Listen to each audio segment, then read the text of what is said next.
I have a partial interest in cinematography. Definitely a huge like enthusiast of it. Like when people are focused on the stories of a movie, I'm looking at the cinematography. I'm like, whoa, look at that shot. You know what I'm saying? Like, you know, Sam Esmail's movies. Do you know Sam Esmail, the guy who made Mr. Robot? He did Leave the World Behind.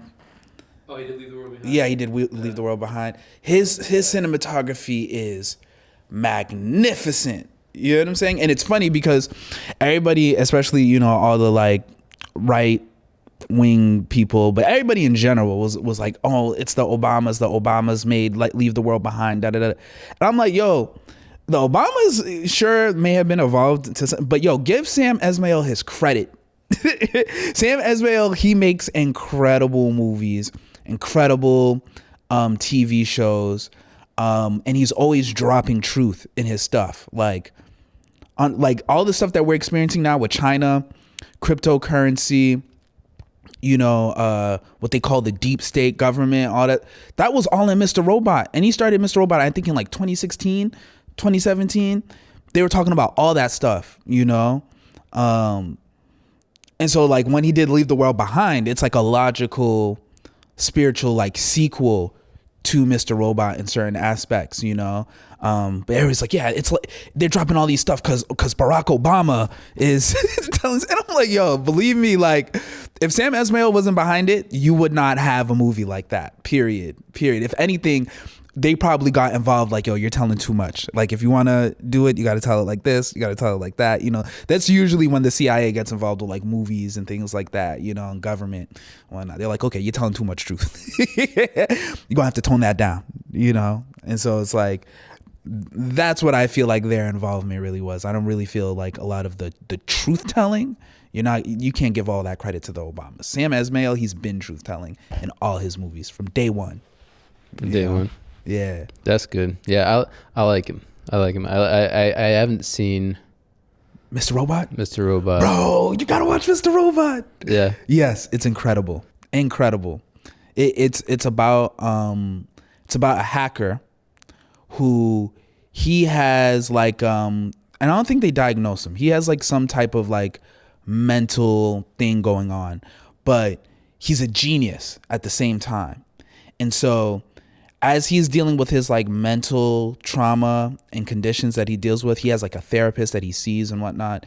He sees all this corruption going on in the world, and he's like people are naturally corrupt. So the systems that they create are naturally corrupt. But what I do is I exploit those corruptions to do good, right? So like he will like hack big businesses, or like I think the first episode he like sets up a minor attracted person, if you know what I'm talking about, right? The PEDO. He sets him up like Chris Hansen style, right, to get locked up. But like he's not there in person. He did everything virtually, right? Created a whole fake personality to entrap this person. And so it's like the whole show is following that concept of like hacking for the good of humanity. And then eventually, as I said, at some point China gets involved. They have this company called E-Corp, which E-Corp is like Microsoft kind of, you know, like they own everything. Like the guy who runs E-Corp owns everything. And they end up hacking that. They erase everybody in the world's debt at some point. Bro, like it gets wild, you know.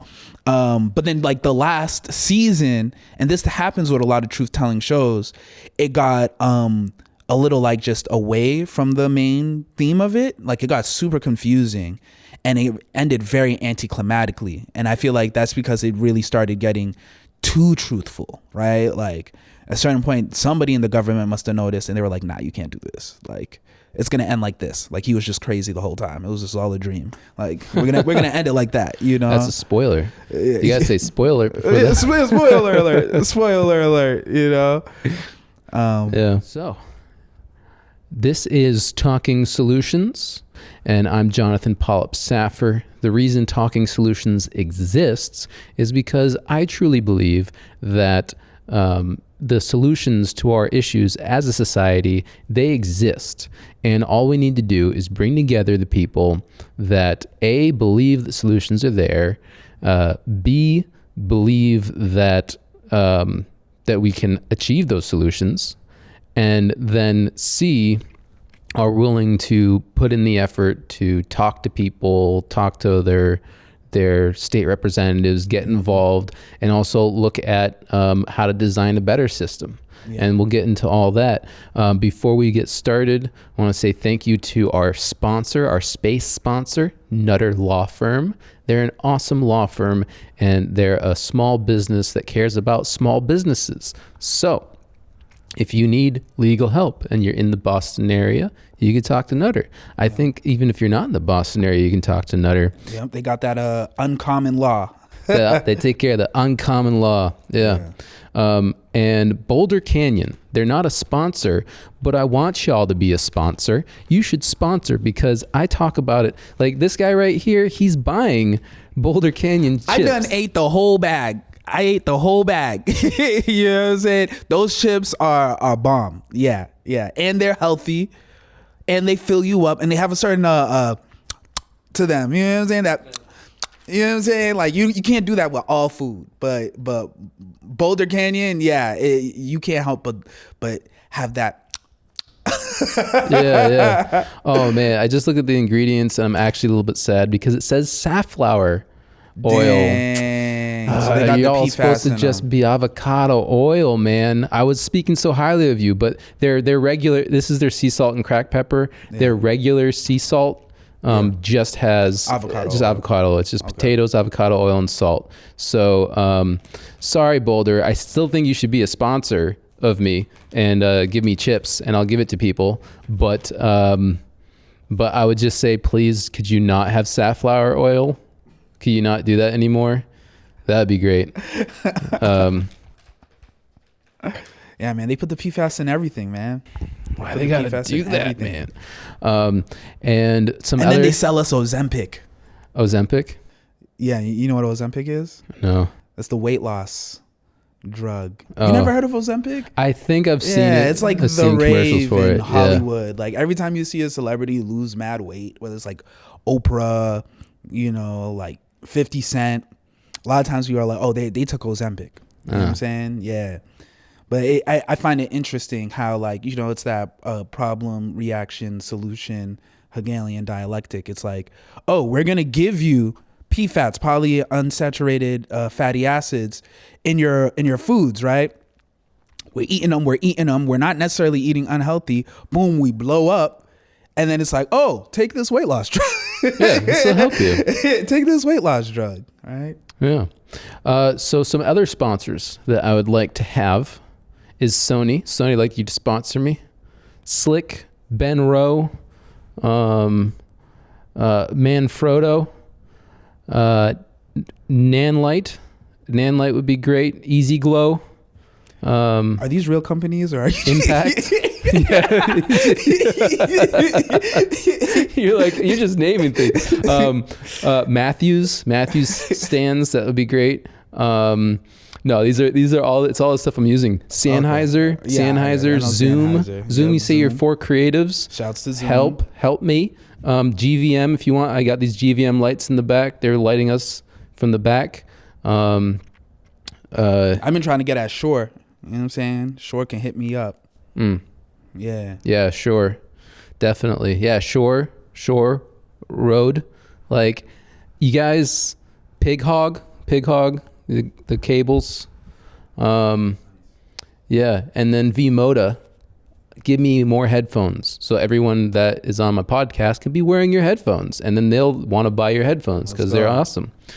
Yeah, and I think that rounds all of the kind of sponsors I'd want, because that's everything I'm using in here. Yeah. Manfrotto. Shouts to Converse. They can sponsor us. I'm wearing the Najee Janey Elementals. Shouts to Najee Janey, right? Gonna be performing at Bloomfest soon. Definitely check him out.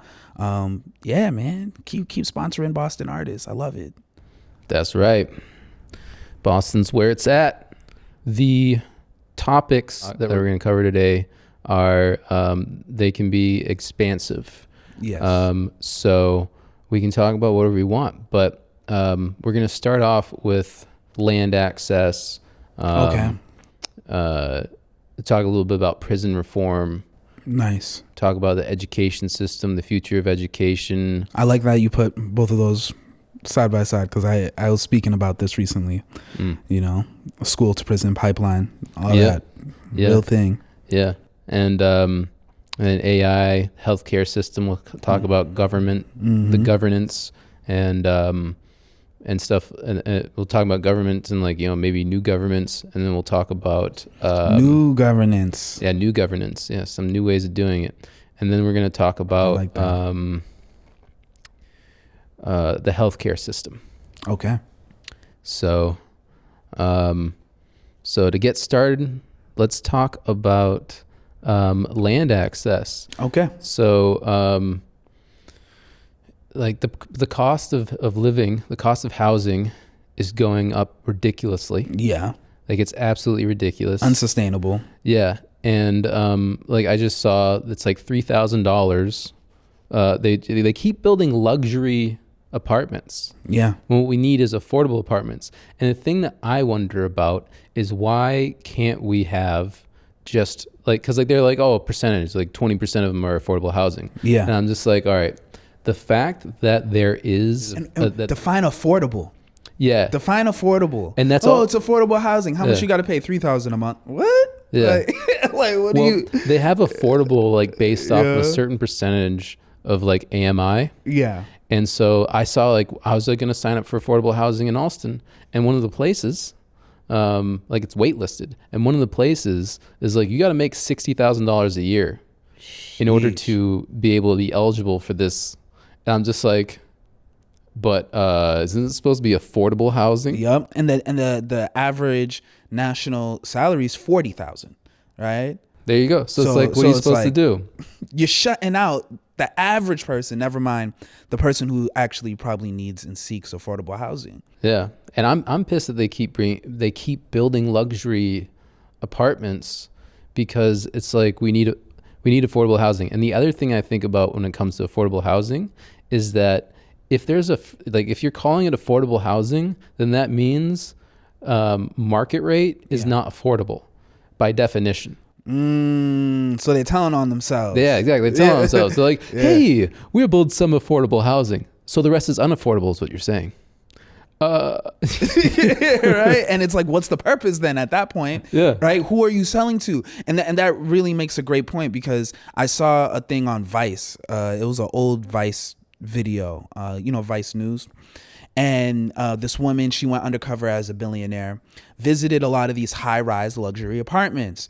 And, these apartments are made for billionaires. So they got like hot tubs and, like 6 rooms, and you know what I'm saying? They got all these things, all these amenities and things like that. You could see over the whole entire city, but it's like, way too expensive for the average person to have. So there's like a ton of them that are empty, and people can't afford them, right? And she was like, it's ironic when you have these tall buildings over here in like the city. Like the Seaport is a great area that exemplifies this, because they literally cast a shadow, right, over the city. And like, I look at it like metaphorically, like these corporations that buy out these high rises and whatnot, and then they make this luxury apartment complex thing. Yep. It's like they're creating empty shells that literally just cast a shadow over the serfs of society, saying like, yes, like we reign over you, like you can't, you're home. Like there's a homeless person probably across the street from this building, and this building has like 60% empty apartments, right? 40% empty apartments, 30% empty apartments. Like, I feel like the irony of that is so ridiculous when you think about it. Like, why does a person have to suffer in the cold outside, and they're looking up and there's an empty space right there waiting to be filled? But they want to wait for somebody to spend, I don't know, like $100,000 a year just to stay there, which it's like, they're not. Most of these millionaires are going to be there for a month and then they're going to leave. They don't live in these places. You know? It's a huge issue. Yeah. Like a lot of people, they'll buy housing. I was actually just talking to Toby. Well, he handles a lot of like the event coordination and stuff like that. Okay. And he also like runs the front desk a lot. Okay. He's a really cool dude. But like shouts to Toby. Yeah, shouts to Toby. He's one of the reasons we're here. Him and Kevin Kevin's the reason I got here in the first place, and then I've just been working with Toby since. Yeah, I mean, Toby and I were talking about this. Like, a lot of people buy homes in order to just sit their money somewhere. So it'll appreciate over time. And one of the things that I think is necessary is that we should have a clear understanding. I mean, they say that there's a 3% vacancy in Boston as far as like housing goes, like 3% vacancy, which means like most of the homes, 97% are occupied. But the question is it actually occupied, or are these properties that people are holding and no one's living in? Yeah. Because we need to have a really clear understanding of how many of these buildings are like that situation with the billionaire where like the billionaire homes where like most of them are empty. Yeah. If say like we have 97% occupancy, but of that only like 50% of that 97% is actually being used. That's a huge problem. It's a huge problem. And it's something that's affecting the government as well. So it's like, it's not even one of those things where it's like, oh, only the people suffer. The people do suffer from it, but I'm trying to think of what the publication was. I seen it on IG. And it was talking about how the headline for the article said, Boston expects to face an economic act of God, right, before 2030. And you read that, you're like, what's an economic act of God? So then I'm reading the article, and I think it could have been the Boston Globe. So it breaks down how, because a similar situation is occurring, not necessarily with residential housing, but with commercial properties. A lot of these office spaces are empty, right? And it's really started having this turn since COVID. So you have all these people who used to work in these offices, now they're working from home. So the like multiple floors are empty these days, and maybe they'll occasionally have somebody in there, but they're barely being used. So corporations aren't even buying those properties anymore. So now you have these high rises, and the commercial property is not even being used, never mind the residential property, and they're not paying taxes on the property that they're not buying, obviously. Right. So now Boston, which comes up with a yearly budget on what they expect to make from taxes, is realizing like, the past 4 years, we've been behind on what we should have been making. Why is that? Oh, there's less corporations buying commercial real estate, right? And so they expect by like 2030 to have this economic act of God where they're not going to have enough money to fulfill what their budget plans for, right? Because it's not even just like, oh, it's less than last year. It's, oh, we're predicting less than last year, but it's even less than that every single time. Every single time we miss the mark by XYZ. And so that's what's like really causing that panic where they're like, we're going to end up having to cut more education. We're going to end up having to cut more transportation. We're going to end up having to cut more, all these amenities we're used to. And that's a domino effect. Yeah. Because I see this happen a lot with small businesses where they start cutting prices, or they start like a restaurant, right? They're like, oh, we're kind of hard up, so we're going to reduce the quality that we invest in our food. And then that reduces the amount of people buying their food because then they're like, oh, the quality's not so good. And then so then their amount of money they get goes down, and then they can spend less money on food, and it's just this downward spiral. Yeah. And so it's interesting because it's like, that's like, so our government is struggling when it comes to taxes. I read about that, about the commercial buildings and how like they need taxes, and that there's a lot of people that when the budget comes up, when the lease comes up to re-sign, there's a lot that are not going to re-sign. Yeah. And so there is an incentive in Boston right now to convert commercial real estate into residential housing. Yeah.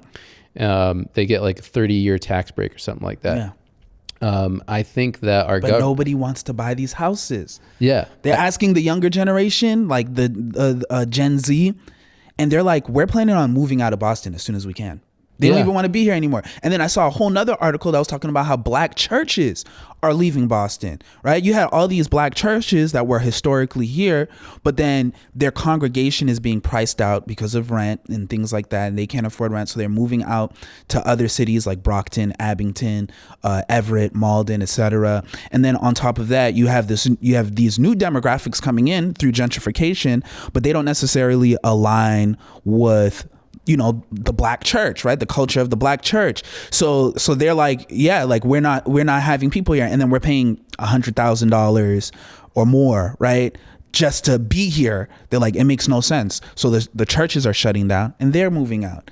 So then you got people who can't afford to live here. They're going elsewhere. You have corporations that are supposed to be here operating. They can't afford it because of the people working from home. So they're not buying real estate. And then you got the churches leaving. And this is just what we know. Who knows what's going on in the background that we don't even know, that's tying into all this. And I feel like we're really at the precipice of a bubble pop, like the bubble's about to pop. So I'm curious about the solutions to these things. Yes. Because I'm wondering, like the first solution that comes to my mind is that our government should be purchasing this land, and then offering it at like a discount to citizens, like to citizens that, like, residents that have been living here for X amount of years, renting for X amount of years, and can't afford, ownership. Yeah. Like our government should be giving them paths to ownership. Yeah. Because then, they could be like, the ideal situation. Yeah. This wouldn't be great for the corporations, but it would be great for the people, is if a lot of this, if that bubble pops and the value of land goes down, and then our government snags it and then gives it to the people. Yeah. Like, I'd see that as a huge win.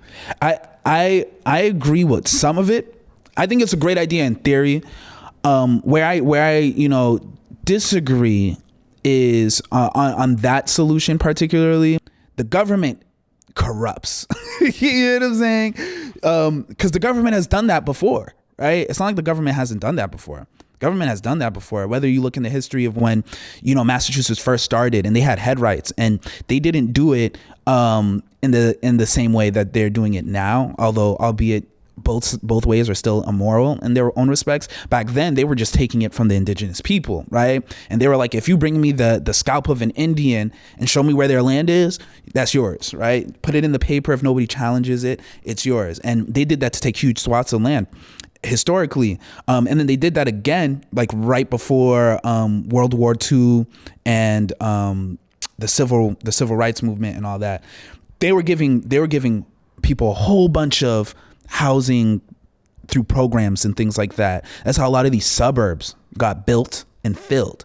Now, the problem is, every time they do that, it creates this dynamic where people still are dependent on the banks, because the banks are moving as the intermediaries for these types of situations. So you're like, yeah, the government should just do whoopity whoop wop, and then when the people get like at least 50% of help from the government, they can take care of the rest. But it's like the banks have to act as the intermediary between that transaction, and the banks do the same thing every single time.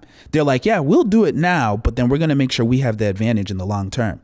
And this makes a lot of people lose housing, things like that. Everything always ends up falling back to the bank. And so now we have this situation where the bank owns 99% of all these properties now. Right. And so I feel the solution is really, and this is where I agree with you, it's the path to ownership. And so I feel everybody should, by like law, like constitutional, like we should make it an amendment. If you are born in the United States and you are an American citizen, there's more land here than people actually live on. Right? Like, you could fit the whole entire population in the state of Texas.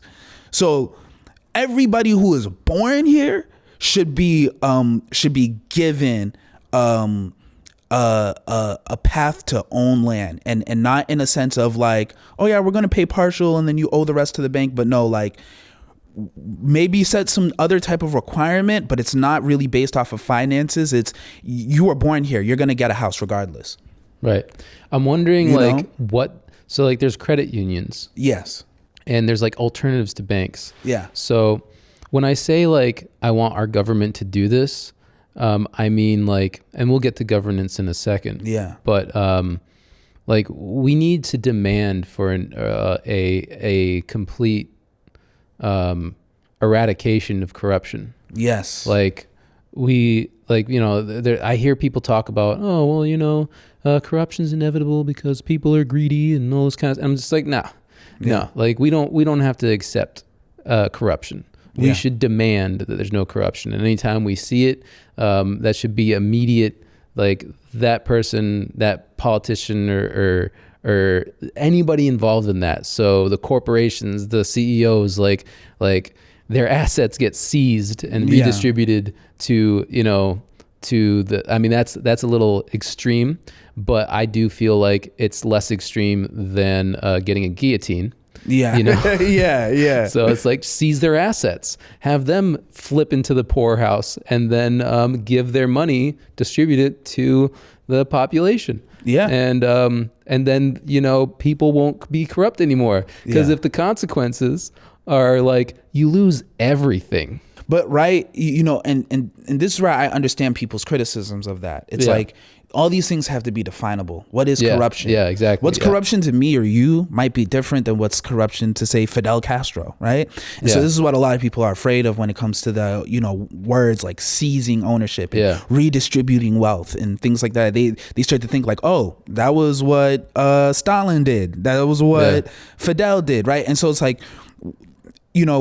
although I agree with the motive and what we need to do, we do have to do it different. It does have to be a new form where it's like it doesn't fall to the same pitfalls of people who claimed to have attempted to do that in the past.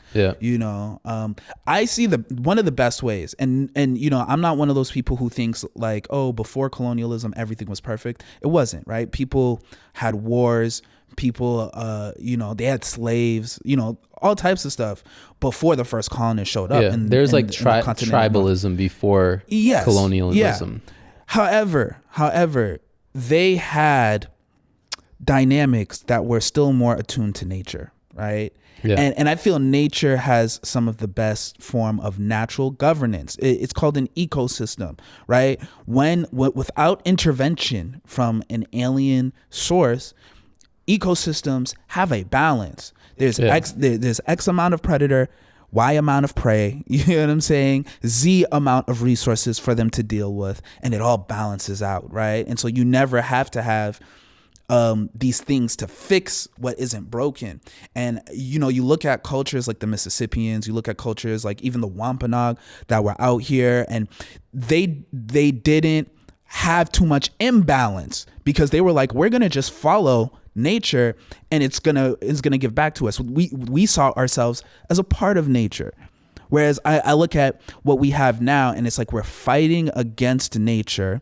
That creates imbalance. That imbalance is then used to leverage against others to create power, right? And then that power corrupts. I think, well, like humans have the capacity to look at nature and either enhance it, or destroy. And I think we talked about this before, because like permaculture is using the natural process of the way topsoil gets created and accelerating it. And so at this point, like humans have been very good at what's the word? Exploiting nature and land and making it unbalanced. Like, for example, one of the reasons that deer populations go crazy and our government goes, hey, you want to go hunt some deer? Go at it, because we got too many deer. The reason that happens is because wolves... they eradicated wolves. Yeah, they're the apex predator. So they take care of the deer population. And so once the wolves no longer, and then the other thing is like wolves need to be able to traverse large swaths of land.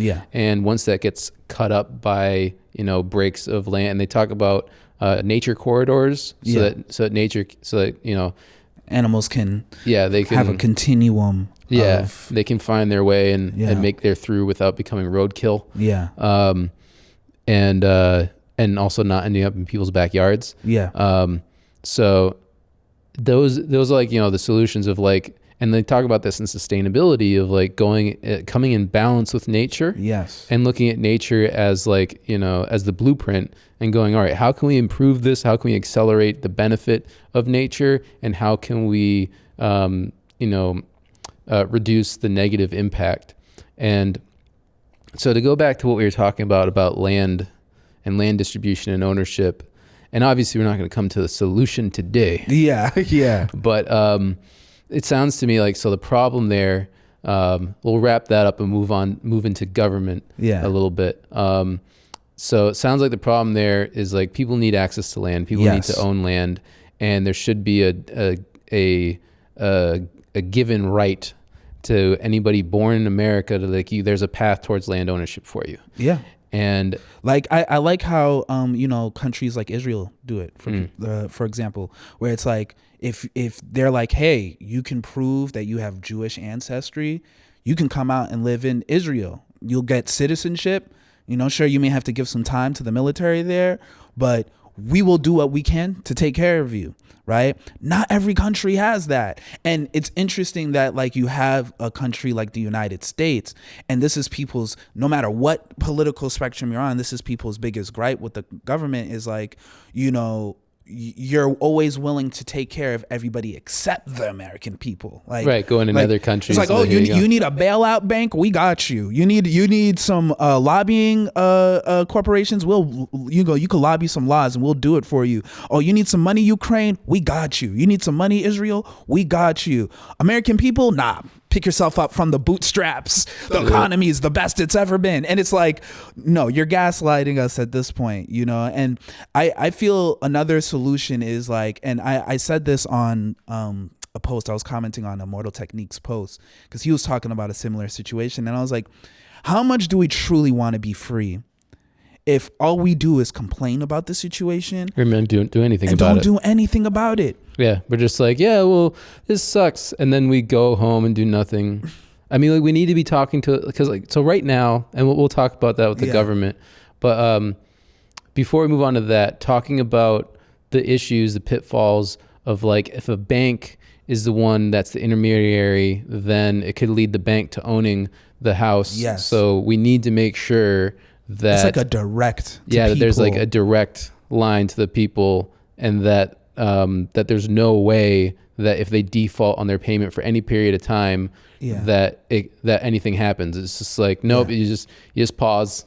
Let's pause until this person can afford it. But basically, that maybe you could hold that debt against them, whatever, but it shouldn't be like you take the title and the deed back. Like, no, you give me that title and that deed because I am an American citizen and you truly believe I deserve a home in this country, right? Every American citizen deserves a home in this country. And it gets embarrassing where you have countries like China, for instance, they're able to purchase manufacturing plants and things like that. Like I think they own like the biggest manufacturing plant of food in the United States, right? So a lot of food.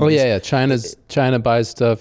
Japan's able to buy stuff here. When I went to Detroit, mad of the real estate is owned by Japan. It's embarrassing. They have so much houses that are abandoned out there, and you ask them, they're like, oh, it's either Airbnb or it's just like the Japanese bought it or the Chinese bought it to rent to, their own people. And I'm like, yo, how is like y'all treating this like this is normal? Like people are like, oh yeah, society's crumbling. It's okay. I'm like, yo, I grew up in Somerville. I grew up in Somerville, and I moved out to Brockton recently. And it's like I've never experienced that. Right. Well, I think the Sheridan building is like majority owned by like Chinese because in China you can't. So like there's like extremes. Like in China, no one's allowed to own land. And I'm like, that might be a good idea. And it might be bad. I don't know. Cause like the Chinese people come here because they can buy land. Yeah. They can't buy land out there. The Chinese government owns it. And so that's what brings me to like governance and stuff like that. So to close out the last conversation about land, and we'll obviously have follow-ups where I'll do some research, you know, you do some research, we'll come to the table and we'll go, here's what we found. There needs to be, like say, there's land trusts. So land trusts are like a path to like community ownership of land. I love that idea, land trust. Yeah. Especially if it's an irrevocable trust. Yeah. Nobody's touching that. And a lot of these swaths of lands, like you think of like Middlesex or like Blue Hill, or like there's one the Audubon has near Brockton called Wildland Trust. And a lot of these lands that the animals use for these corridors, a lot of those lands are in trust. So they're never moving. Yeah. Land conservation trust. Yeah. Yeah. So the other thing that I think, and this is somewhat radical, I don't know if this is going to work, but I really don't think that land ownership, like I don't think that it should be a business, because like there are private companies that are purchasing single family homes, and like they literally, like I've been reading about this, like I'm in a few Facebook groups in like Alston, Brighton area, and they're like, listen, like I'll show up. Like we showed up the day that it became on the market, and it got bought cash unseen from an investment company that wants to be able to rent it. And I just think that we as a country need to reevaluate what should be legal. Prostitution's illegal, but owning land and holding on to it so that people who actually need land, that's legal. Like I know that there's countries that have legalized prostitution. Yeah. And like there's Australia, Queensland, it's legal. Yeah. And it is like, it's very strict, you know? Yeah. People got to get tested. Yeah. And, you know, the way I see it is this like, all right, so we have, but you know, I don't know what your thoughts are on like pornography and those industries. That's a whole nother conversation. Yeah. but right, you know, just like you said, there are countries that do that. There's countries that guarantee housing for their people. Right. There's countries that do that. And so it's like the fact that we live in this bizarre world where we think like people don't deserve. I think it's like Sweden. Yeah. I think Sweden might be like, it's either there is a country where they view housing as a right, not as a way to make money. Yeah. And I think we need to consider that as a country. I mean, I know people that are in the real estate business that are into flipping houses. Yeah. And if they heard me say this, they'd probably be like, hey, don't do that. No. I mean, the thing is, at the end of the day, they would still be needed, right? Because people are going to still have to survey houses, scout houses, appraise houses, put in the work to insure houses, upscale a house, you like know, if it needs work. There's so many things that the people in the real estate market, they get paid on over and over and over again on the same thing, right? It's like you're not going to miss out that much on money, if anything, because so many people are going to now be involved with the real estate business because they have to, right? They can't just go their whole life without home ownership. Now it's your right as a citizen. It's like that's actually going to give them more jobs, more money, more services. Like it does nothing but help. And you know, it sparked this thing in my mind where, you know, we're talking about the animal conversation corridors. Preservation. And it's like, why do we live in a society where we will conserve animals, we'll conserve plants, we'll conserve properties and memorialize them, right? But we don't conserve people and their right to live places, right? That's a good point. We don't have laws that are like, people are important. And people have the right to food. And people have the right to food, That's water, big thing. shelter. What can we do to preserve that in our society? No questions asked. Yeah. Yeah, I agree. But for governance, like I saw, did you see Hamilton? No. I recommend watching Hamilton. It's a good movie. Yeah, it's a good, like, it's like, or it's a play. It's a play. It's a play. Yeah. I wasn't into musicals until I started singing. Yeah.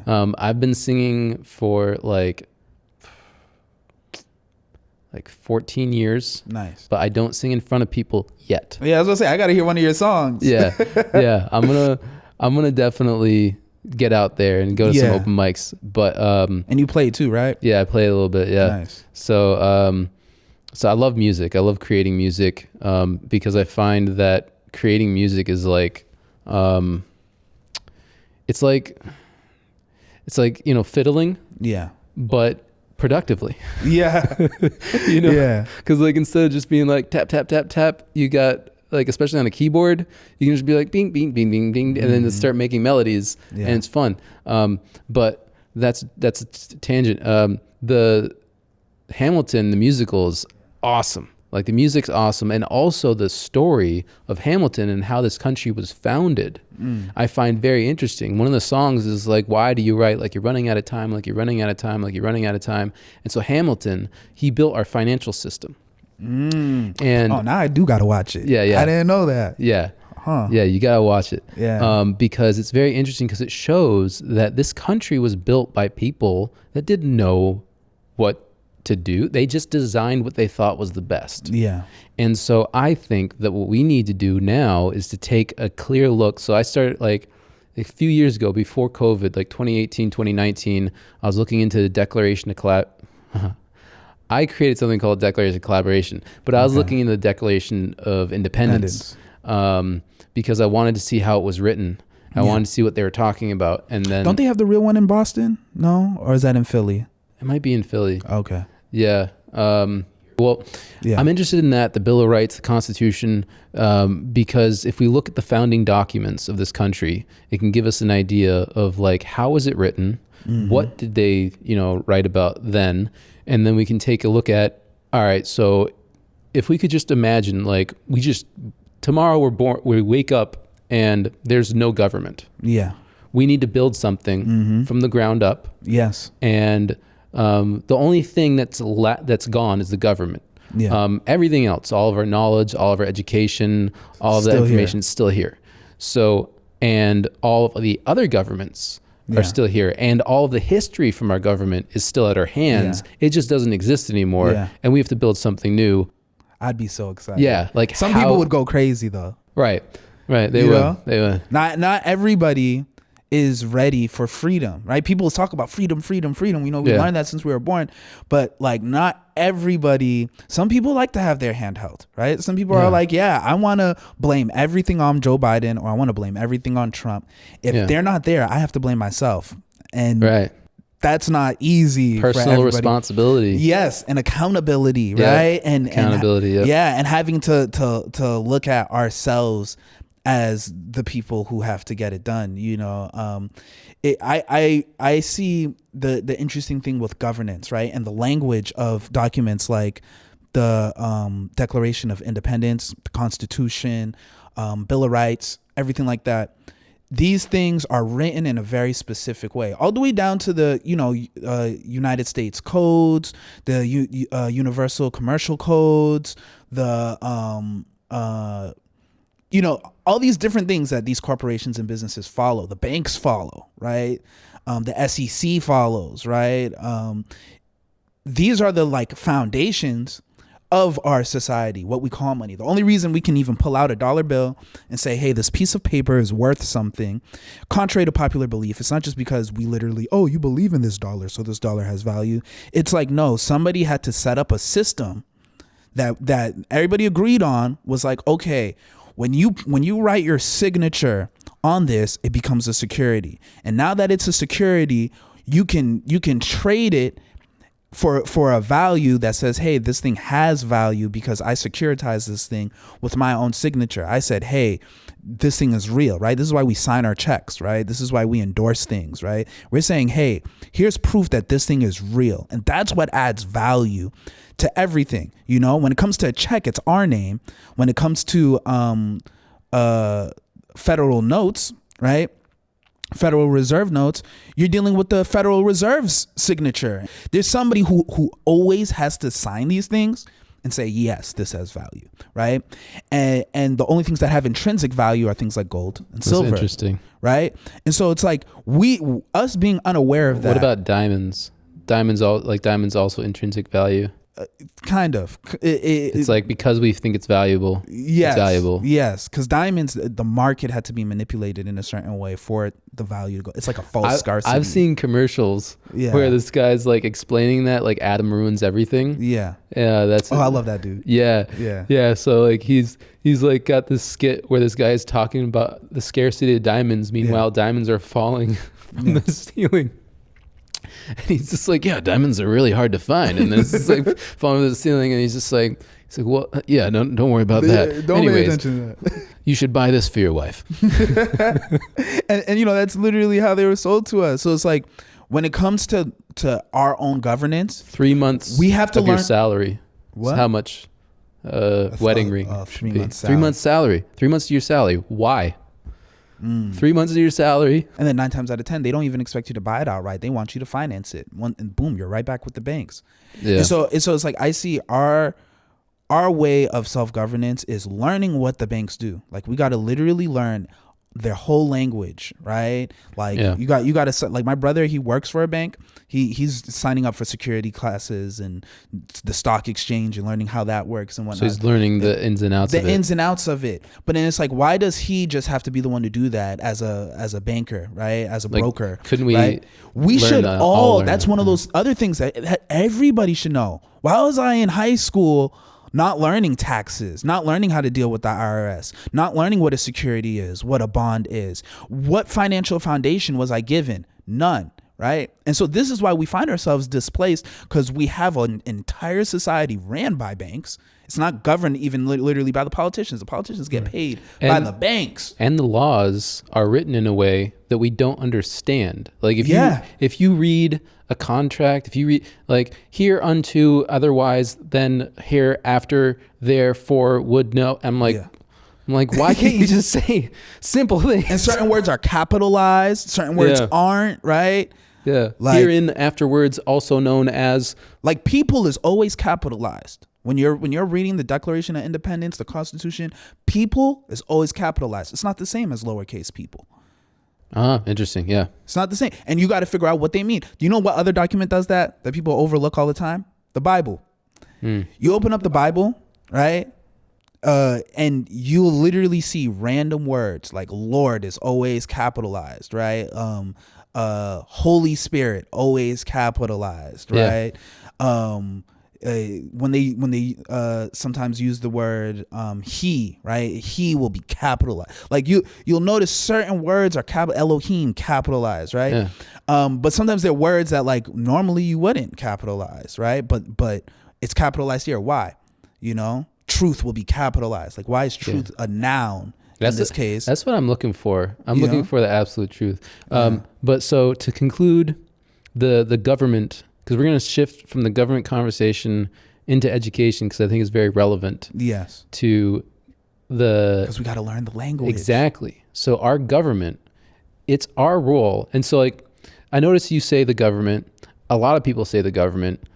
I use the phrase our government because I want to speak ownership over it. Yes. Because it is our government and it's my government. You're speaking facts, man. They're public servants. Yeah, they are. They're public servants. And our police officers, they're our police officers. They're our public servants. They're supposed to work for us. Yeah. And that's all like, there. And like, if you look at the structure of a corporation, you got the CEO, the president, and then, people below him. Like, we see our president and we go, oh, like they're at the top. Yeah. It's like, no, it's the other way around. The citizens are at the top. Our representatives work for us. Yeah. And then our representatives tell, what we want them to do to the other representatives, and they talk amongst each other, and then they bring it to the president, and the president makes the decision based off of what the citizens said. I need a chart with that. I need that's a great way to break it down. Yeah. And like, so I feel like we're not taught that. Yeah. And B, if we could all embrace that as a society, then we can go, all right, great. This is our country. Yes. This is our government. How do we want it to be run? How do we want things to be done? Yeah. Like, and so that addresses, how we want our education system to be, how we want access to food, access to healthcare, access to land. And so like we talk about education right now, like you're saying, like the education system should be teaching us how to be, like how our financial structures work. Yes. We should be learning the Declaration of Independence, the Constitution, the Bill of Rights. We should be knowing that inside and out. If you want to become a citizen. The Truth in Lending Act, the Fair Credit Reporting Act, right? Like powerful things that will like, you will never have a bad credit score if you knew the rights that you had in these acts that they passed. That's an act that's affecting us right now as they're moving all our finances into a digital sphere. They can only do that with, I think it's Electronic Transfer Act. It's literally affecting us right now. So it's like, why aren't we paying attention to these acts that are going to have a significant impact on how we interact with one another in terms of housing, in terms of inflation, in terms of stagflation, in terms of property taxes and et cetera, income tax, et cetera. You know, like these things are right in front of us and we actually do have the power to say something, but we don't know enough to. And going back to education, right? Just surface level English. There is a huge gap of literacy that is occurring right now. You have like, and these aren't like studied statistics, but these are like more anecdotal. You know, I'll see teachers talking about it online. I'm a teacher. I see it myself. You have like a good like 60% of kids don't read at like a 4th grade level, you know, past high school, right? And, you know, the rest, you know, either don't read at all or they're well read. It's like extremes. It's not like they're at any like medium or average, you know? And what do you think's causing that? Like, is it happening? iPads, iPhones, YouTube, right? Not the fact that COVID happened. A lot of children missed months of school, and then schools feeling embarrassed that their children weren't learning. We're just like, all right, we're gonna just pass them. Instead of raising the kids up to standard, they brought the standard down, right? And so it's like they're missing, as I said, just surface level things. Like kids, a lot of children don't know cursive anymore. And a lot of our historical documents, I think, including the Declaration of Independence, is written in cursive. I heard someone say that on Facebook. They're like, the reason cursive is so important is because the founding documents are written in cursive. Yeah. And if we don't teach kids how to read it, they won't be able to read the foundational documents that make up this country. Yeah. And that's what we need at the end of the day. We need foundation. You can't build any type of empire without foundation. And we don't have foundation, and therefore we're treated like a stateless people. We're taken advantage of at every given turn, you know. And as I said, that's just the surface level. So never mind getting to the level where they're able to read, you know, a 10K form from the SEC, or read the Bill of Rights, or you know what a prospectus is. Like being able to dive into information that is like, oh, I think only the bankers do that, so I'm never going to learn how to do that. I'm never going to learn what that is. But it's like, that's literally the reason you can't pay your mortgage right now. And there's people who... you know what I'm saying? That's literally the reason, because you can't read these things, so you don't know how to speak to these people. And when they're able to, when as soon as they want to prey on you and they want to say, hey, you owe me $1.2 million, you're like, man, I can't afford that. And then you just roam homeless, right?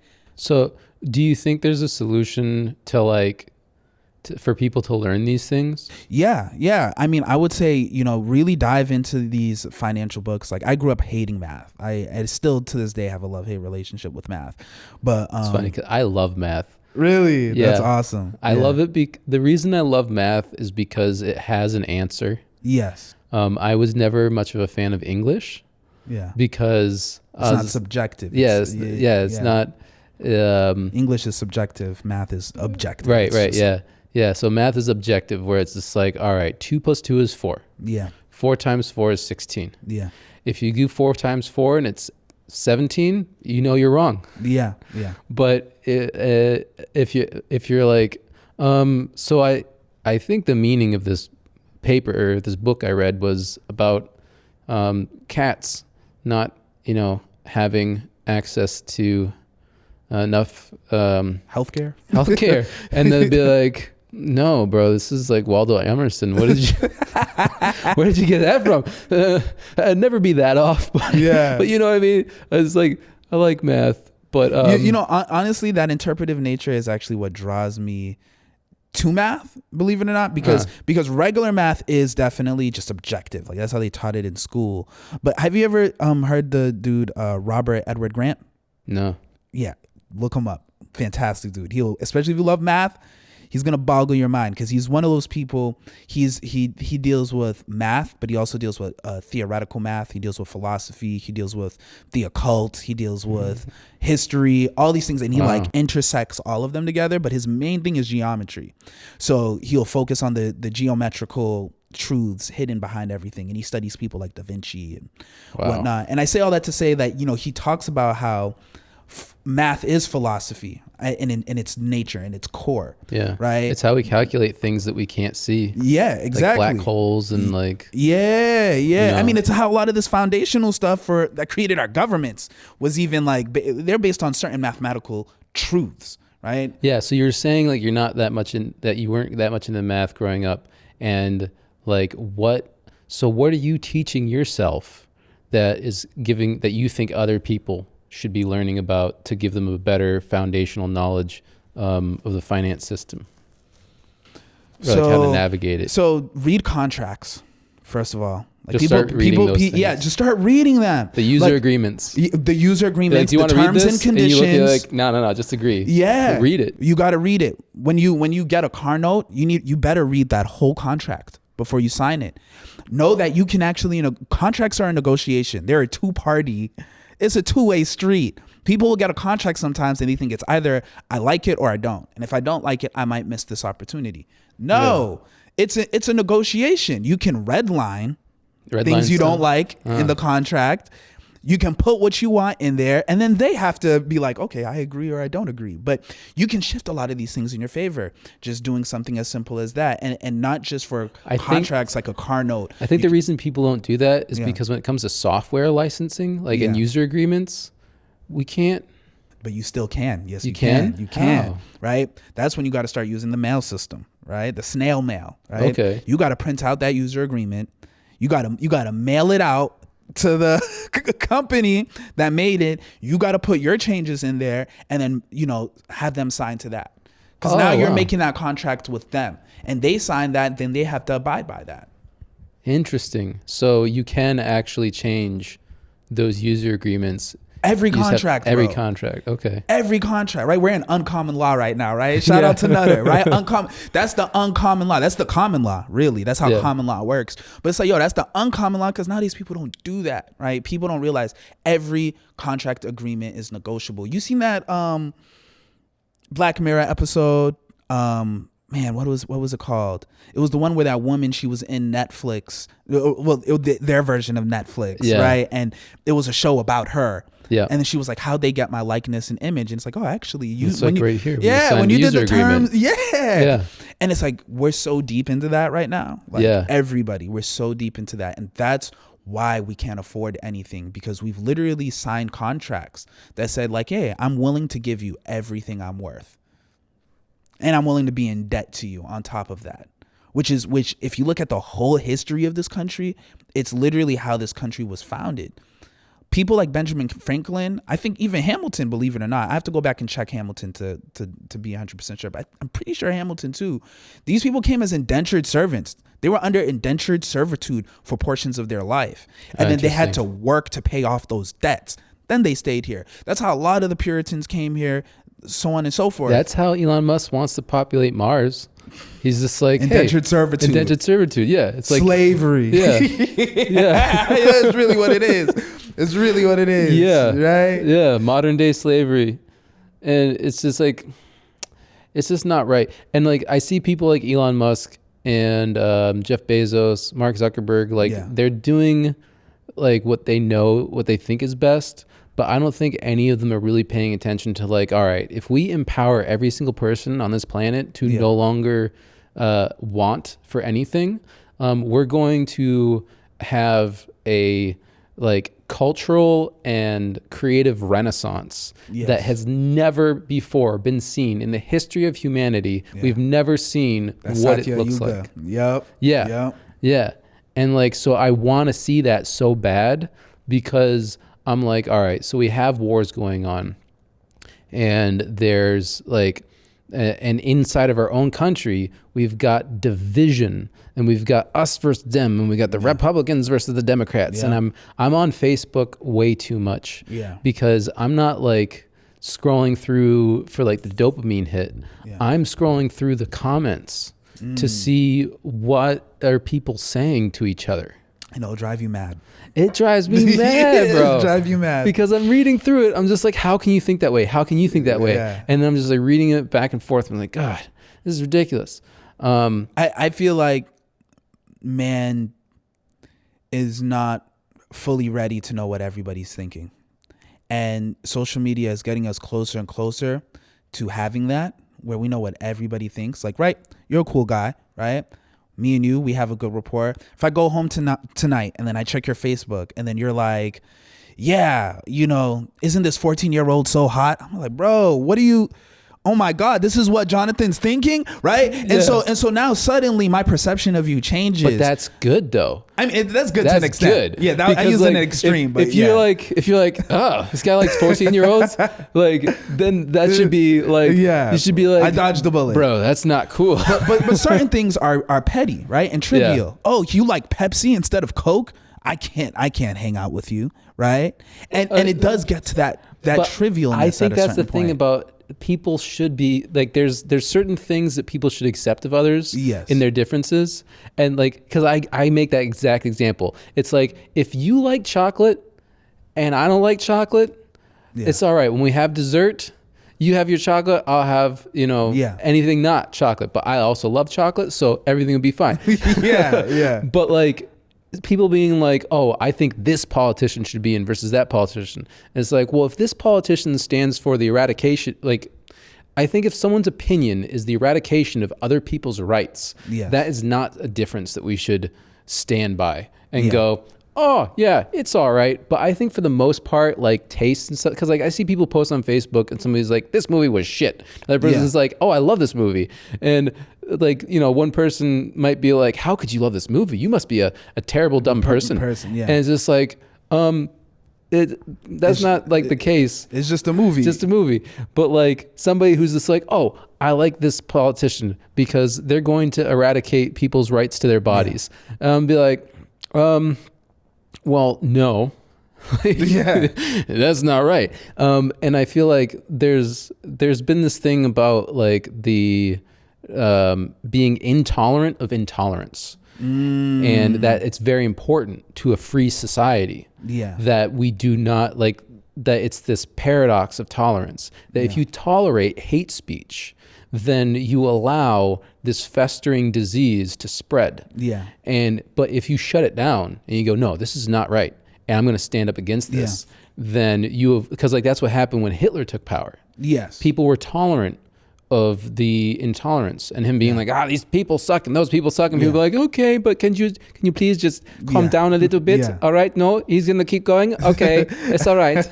Like like, excuse me, can you please not? Okay, never mind. Can you please? Okay. Oh, we're in camps now. Oh, this is nice. Like it's just like that's the first they came for the communists, then they came for the Jews, right? Like people will watch as one person gets victimized, and then eventually it comes to you.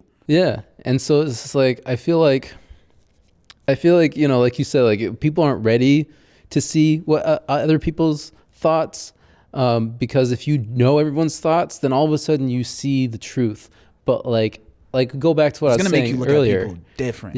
Like I am in search of the capital T truth, because I believe that I believe in radical transparency. And I believe that once the veil is lifted from everything and everyone, then we will exist. We'll be able to exist harmoniously.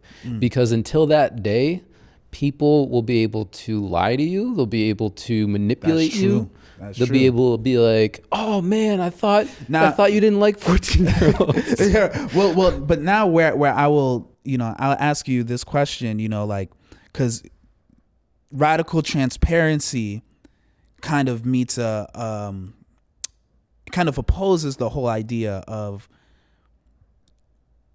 the intolerance of intolerance, right? Because the more you intolerate something, the more people aren't going to be transparent about it. Right. you know? And so where would you say the balance is between those two? Well, so I think it's about like the way you address it. Yeah. So like say somebody's like saying some hate speech. Yeah. And you sit down with them, you go, hey, let's talk about this. Yeah. Let's unpack this. Like, why do you feel this way? What's going on for you? Like you look at it as a puzzle to be solved, not like a person, not like an enemy to be eradicated. Yes. I think that like that's a huge aspect of our society, is that we like to go, there's an enemy, eradicate them. So I made a comment about this recently. I be on IG a lot, right? And I see this a lot. And I was like, yo, because I'm one of those people, I'm pretty much like apolitical, right? Like I can speak politics, but I don't like get too involved in politics. Last time I voted was for Bernie Sanders, and I was like super disappointed in how that election turned out, right? He would have been like, he would have been great if he was given the nomination. Yeah, he would have been president. Yeah, hands down. Yeah. People would have voted for, like, my mom was all just like, oh, he's too radical, people aren't going to vote for him. I'm like people want radical. That's why they're voting for him. Trump. But then what made my vote, or what made me not want to vote, right, was the fact that my vote didn't count that election. I went to the ballot. I put my ballot in. This was in Somerville, Massachusetts. And I found out when I went online to see, like, because, they were integrating that with the internet at the time. You can see what the counts were in the primaries at the time. And I looked for my name, and it said my vote was under a provisional ballot. I was like, what's a provisional ballot? So I Googled it. And if you Google it, provisional ballots aren't really counted. And I'm like, what's the point? What's a provisional ballot? I think it's a way to target people who aren't either Democrat or Republican, because I voted as an independent. And so they took a lot of the independents' votes and they put them under provisional ballots. And then they chose, like, hey, Hillary Clinton, you're the nominee.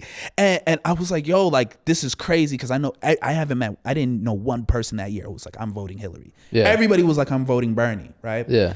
And yet somehow this happened. And then she didn't win the election. Yeah, she didn't even win the election. Because people didn't want her.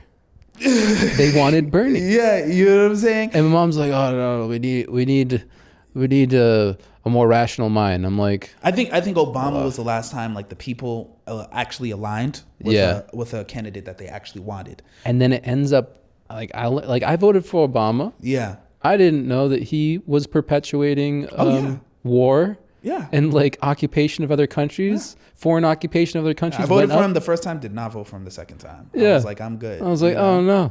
See, I didn't know that though. Yeah. I didn't know that. Like, I voted for him the second time. He's just like, he's great. Goldman Sachs's baby. And then on top of that, he's the first president to kill a U.S. citizen overseas without trial. Right? Most people don't know that fact, which I think is absolutely evil. And that U.S. citizen was Gaddafi's son. He was 17 years old. Gaddafi, yeah, from Libya. And after he killed his son, he killed Gaddafi. And when he killed Gaddafi, Libya fell into a, kind of like chaotic anarchist state that it's kind of in right now, where slavery is now back. They have slaves. They do human trafficking. That's terrible. Yeah, it's absolutely terrible. And Obama was behind that, right? And so I'm like, I'm very objective when it comes to politics and politicians and things like that. And so, like, yeah, when I experienced that, it made me kind of lose hope in that. And then, going back to the whole extremes, like, people, I was like, yo, what's driving all these people to be MAGA people and Trump people is that we hear, oh, they like Trump. Oh, you're a racist. You're a white supremacist. We don't listen to them at all. And I'm one of those people. I'm like, I'm not ideological. I'm going to listen to what everybody's saying. And some of the stuff that they ask for, it makes sense. They're like, oh, we want lower gas. We want to drill in America rather than overseas. Like, I'm like, yeah, like, that does make sense, because when we do try to drill elsewhere, the prices go up, right? Like, certain things they're saying isn't just based off of white and black and this and that, but then we disregard it all. Like, oh, you're a crazy white ring conspiracist, so blah, blah, blah, blah, blah. So what do? They go out, they find other people who may share their values, and they're like, Oh, they called you a racist, they called me a racist too. Let's stick together. Boom, and they grow. And then we're like, why is everybody voting for Trump? Trump's this and this. But it's like, you're mainly the reason. It's not even Biden. It's because of our attitudes towards them to just write them off as evil before just listening to them and saying like, hey, maybe we can find some kind of compromise, right? And they do the same thing. They look at liberals and are like, oh, you have blue colored hair and you have a septum ring. You know what I'm saying? You want to give my child away to sex traffickers, and like everybody who's liberal is evil. And it's like, that's not true. A lot of people liberal, they have some good points, right? Yeah. Like, we need to have more social care systems. We need to have, less war in certain aspects and things like that, right? And so it's like we share more values than we like to take for account. But then you look at CNN and Fox News, and they're constantly making us feel like, no, we share nothing in common with these people. They're idiots. Like they want to keep evil, them divided. And we need to laugh at them. And as soon as they get dangerous, we need to lock them up and put them away somewhere. And it's like, that's how you create another World War II. That's the intolerance that you claim to be fighting against. The fact that you cannot listen to the other side, no matter what, even if your survival depended on it, And so it's like, I'm not one of those people who looks at it like everybody who doesn't agree with me is evil. That's just farthest thing from the truth. The thing that for me with Trump is that, like, I've seen people that support Trump that say that, like, if he killed somebody on the front of the lawn, I'd say yes. There's people who I've heard say, I've heard people say that, like, oh, well, he wants to be a dictator. Yeah, sure. I think he could be a dictator. That's insane. Yeah. And I'm like, how is that the right solution? But like, that's when it becomes cult-like, man. Yeah, that's when it's like cult-like. It's like, those people are not accessible. No. But people who are like, listen, people who want to vote for Trump because they want certain things to happen in our country, and they don't see it being possible, given the existing, giving like how most Democrats feel. Then it's just like, all right, like, I mean, the thing like getting oil from our country rather than going to other countries, I think that makes sense, because it's like, I'm an environmentalist. Yeah. But I will say this, like, if we're going to be taking oil out of the ground somewhere else, that's like being like, all right, so here we're not going to have child labor, but we're going to have companies that have child labor in other countries. Yeah. It makes no sense. It's like pissing in somebody else's yard, man. Yeah. You got your own backyard. Yeah, you got your own backyard. Take care of it there. Like, and so like I truly feel what you're saying, because I do believe that on both the right and the left side that we all want affordable housing. Yeah. We all want to be able to make a living. We want our cost of living to match our quality of life and our ability to achieve that to be easier. We all want that. We want our families protected. We want to feel safe. We want paved roads. Like, we all want more of the same things than we do different. And the things the things that we diverge on a little bit, it's like, that's what gets exploited by the news corporations, by the media, by the banks, by the religions, by all these institutions that benefit from division. It's like how we were speaking about Palestine and Israel, and it's like there's somebody benefiting off of that division. Like, you can look at this side or that side, but who's benefiting at the end of the day? It's not the people. I think that's important, is for every person to be a critical thinker. Yes. And to think, like, who has the benefit from this before, like, because for me, with the Israel and Palestinian situation, I was raised Jewish and my family feels a certain way about it. And I'm like, all right. Raised Jewish as in you renounced your Jewish faith, or? Well, I don't believe in organized religion. Okay. I think that, that all organized religions are simply a lens in which humans have attempted to materialize an immaterial thing, which is God. What God is something beyond explanation. Yes. And that you can infinitely try, and everybody can have their own perspective, and it will be right. Yeah. Everybody can have their own perspective, and that perspective will be immediately right. Because that's how they see God. Mm-hmm. And these religions are simply enough people agreed that I see God that you see God that way. I see God. All right, let's write it down. And then enough people were like, oh yeah, I agree. And then over thousands of years, what happens? You build structures around it. You build monuments around it. It's interesting when you explain it that way too, because I'm thinking every Sunday or Saturday we just meet up. Here's how I see God. Yeah. Everyone's like, I agree. Yeah, God's like that. That's exactly how God is. Yes. Yeah. Yeah, man. We're some funny people, humans, right? And so that's why that's why I say I'm raised Jewish, because I don't ascribe to any of the religions, but I study them all. I've been reading the Dead Sea Scrolls. I'm the Apocrypha. Yeah, I'm very interested in ancient documents, because that'll give us the most raw origins of things. Have you read the Emerald Tablets of Thoth? No, you like that? Yet. Or the Book of Enoch? Oh, the Book of Enoch. Yeah. I got to read that.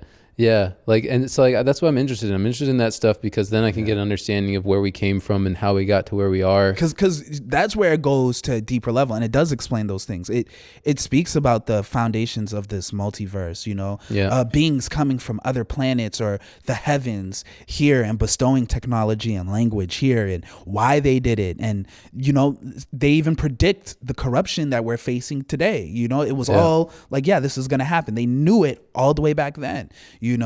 I think corruption's a very it's a naturally human thing. Yes. That so going back to the Israel and Palestinian thing, so I don't want Israel to be an evil thing. I don't want them to be an evil entity. I don't want them to be doing this on purpose. I want there to be a reason why they're doing it that makes sense. And I know I'm biased because of that. I have this it's a bias that I have, and that's why I'm hesitant to accept that truth, because because there's information coming that they're doing this for a reason, and then there's information coming the information that they're doing a bad thing and they shouldn't be doing this and they shouldn't be there in the first place, and the Palestinians should have the land and Israel shouldn't be there. That amount of information is way more louder and way more of it than Israel's in the right of what they're doing. And so that's why I'm hesitant to believe either side. I'm trying to figure it out on my own and discern the history, and it's a very complicated history. And what I've found thus far is not enough to explain in this video, but it's basically a complicated history. Definitely. And I told you about it before with Britain was just hey, yo, won't you come back to Israel? And then the Jews are just yes, we've been talking about it for a long time. We'll come there. And then, the Palestinians that were already living there were we live here. And then the Brits are we'll show you how it's done. All right. Yeah.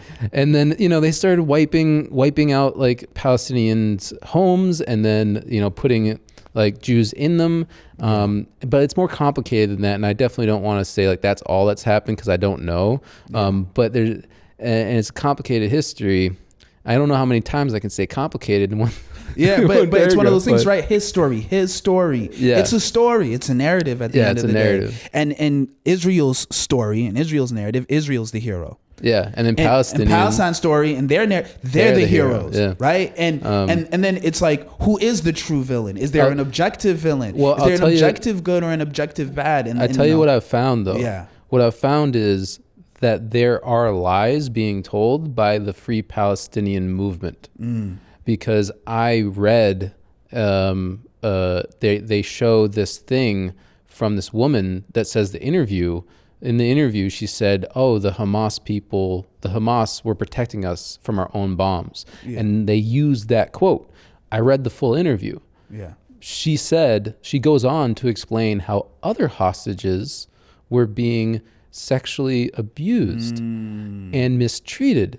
And she was saying the only reason they protected us was because they knew how valuable we were. Yeah. And so I'm all right, so if the Free Palestinian movement is using misinformation or altered information to push their side, then I can't really trust them. Yeah. And but you don't think the IDF's doing the same thing? Right. They're probably doing the same exact thing. Like there was something that in war times you can't believe either side. Yeah. And not to say anybody is like completely like invalid, right? Right. But like no one's invalid. But in the sense that like it's war. It's During war, war, you're going to face propaganda.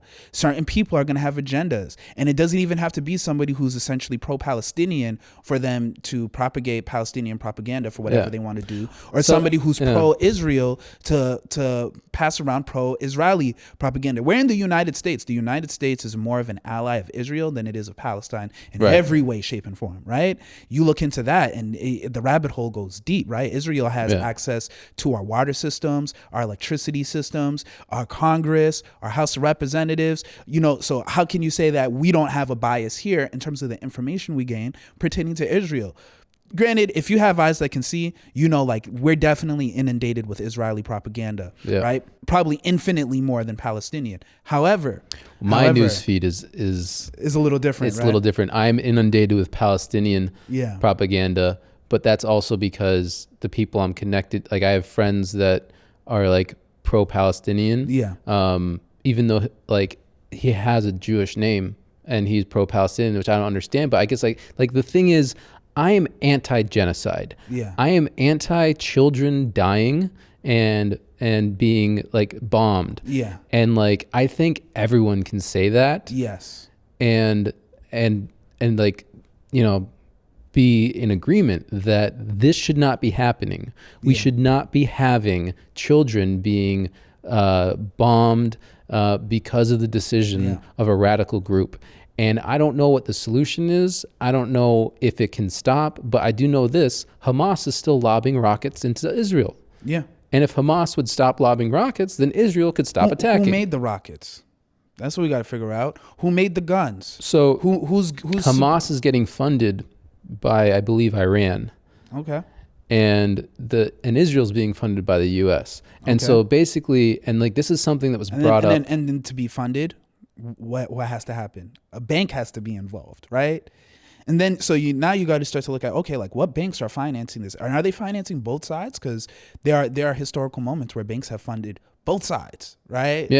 There's like hedge your bets. Right. You look at what's happening in Haiti right now. I don't know if you heard what happened in Haiti. The prime minister recently stepped down. I think you told me about this.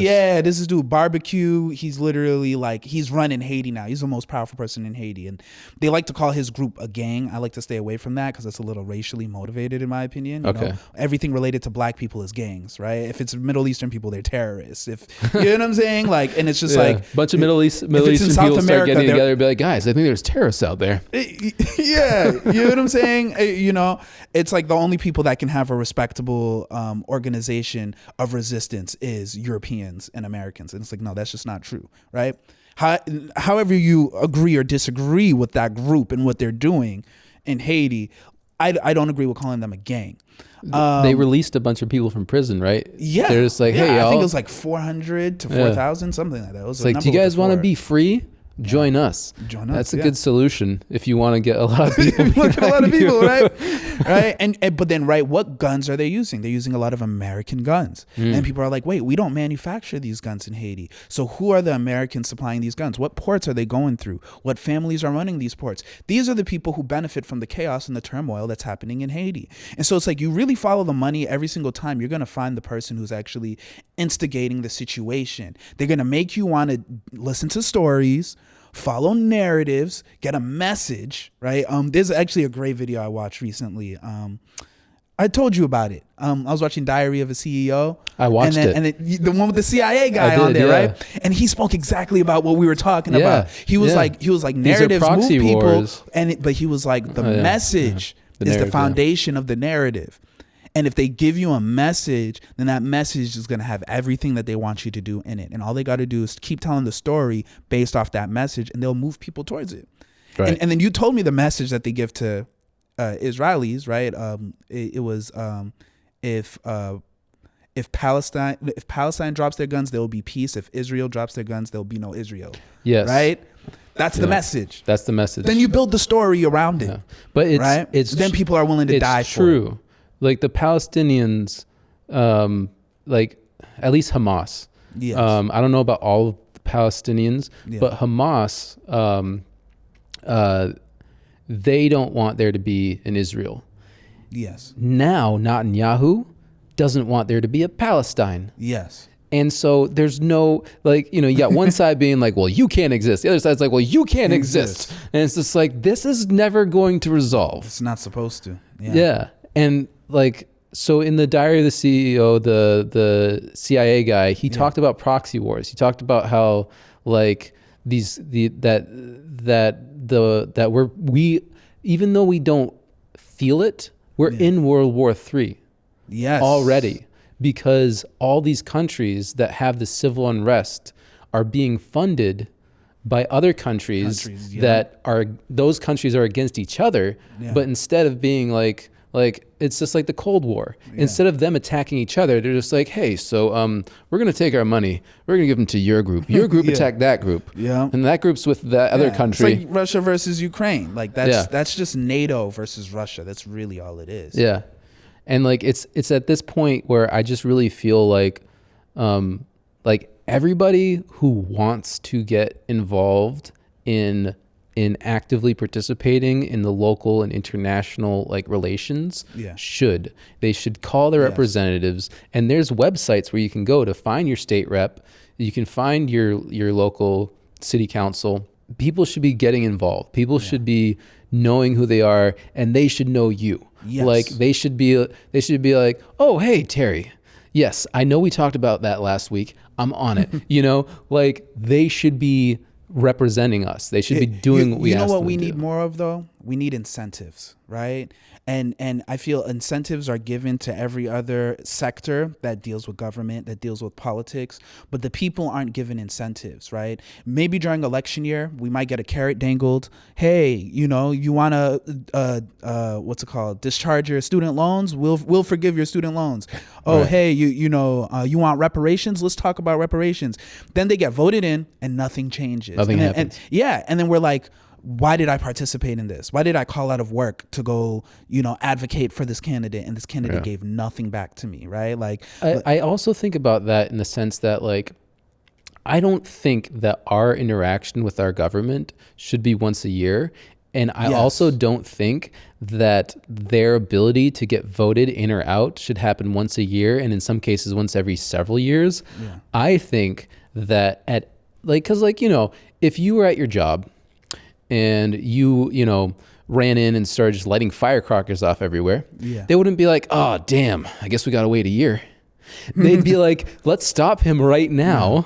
And he's got to go. Because we can't, at least they'd sit you down and be like, hey, what's with these firecrackers? And you'd be like, I thought it was okay. And then be like, don't light firecrackers. And you'd be like, okay. But then you go back and you do it again. They'd be like, hey, you got to go.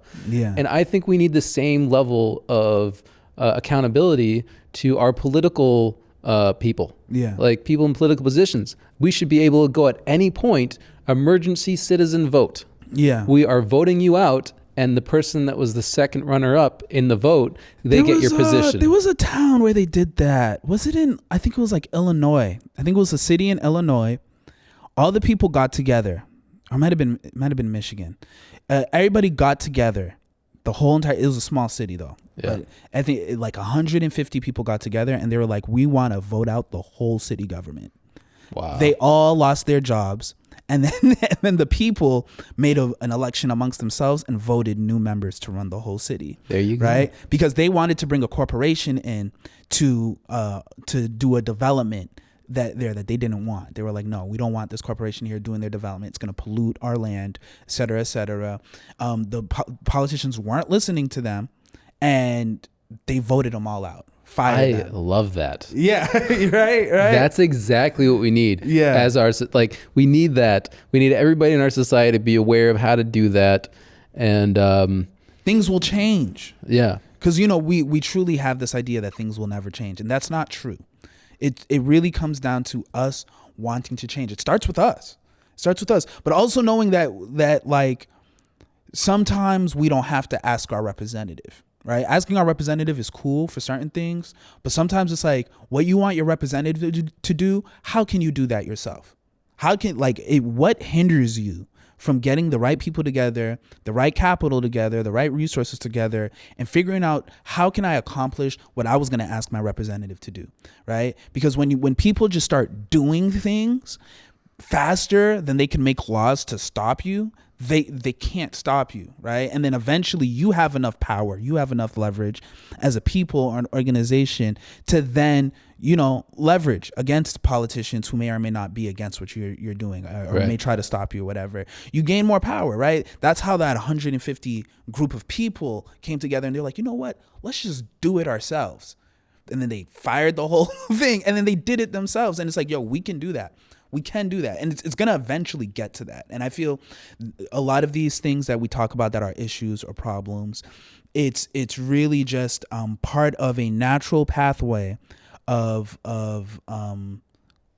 corruption that is designed to eventually create the best version of our society. But the only way we're going to get there is by seeing the corruption, seeing what can go wrong, and then deciding to fix it. And it's going to go as bad as it can go until we are fed up with it. Until we decide to do otherwise. That's why I love the energy of I'm fed up. Like whenever somebody in a movie or show, I'm fed up with this. Like, you know what I'm saying? Like they've had enough. That's enough. I love it. I'm like, yes. Yes. Take them down. Yeah. No more. No more. Right. Cause that feeling, that spirit, that's what actually creates change. Yeah. I agree. I think that's even if it makes you uncomfortable. Yeah. I think it's where I'm at this point. Like I haven't posted any of this content. Yeah.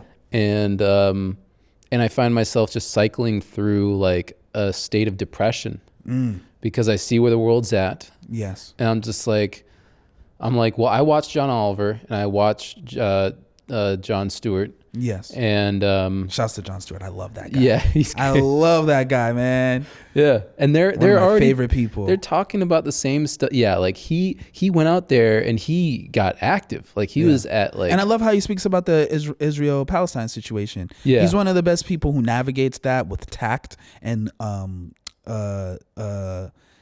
respect.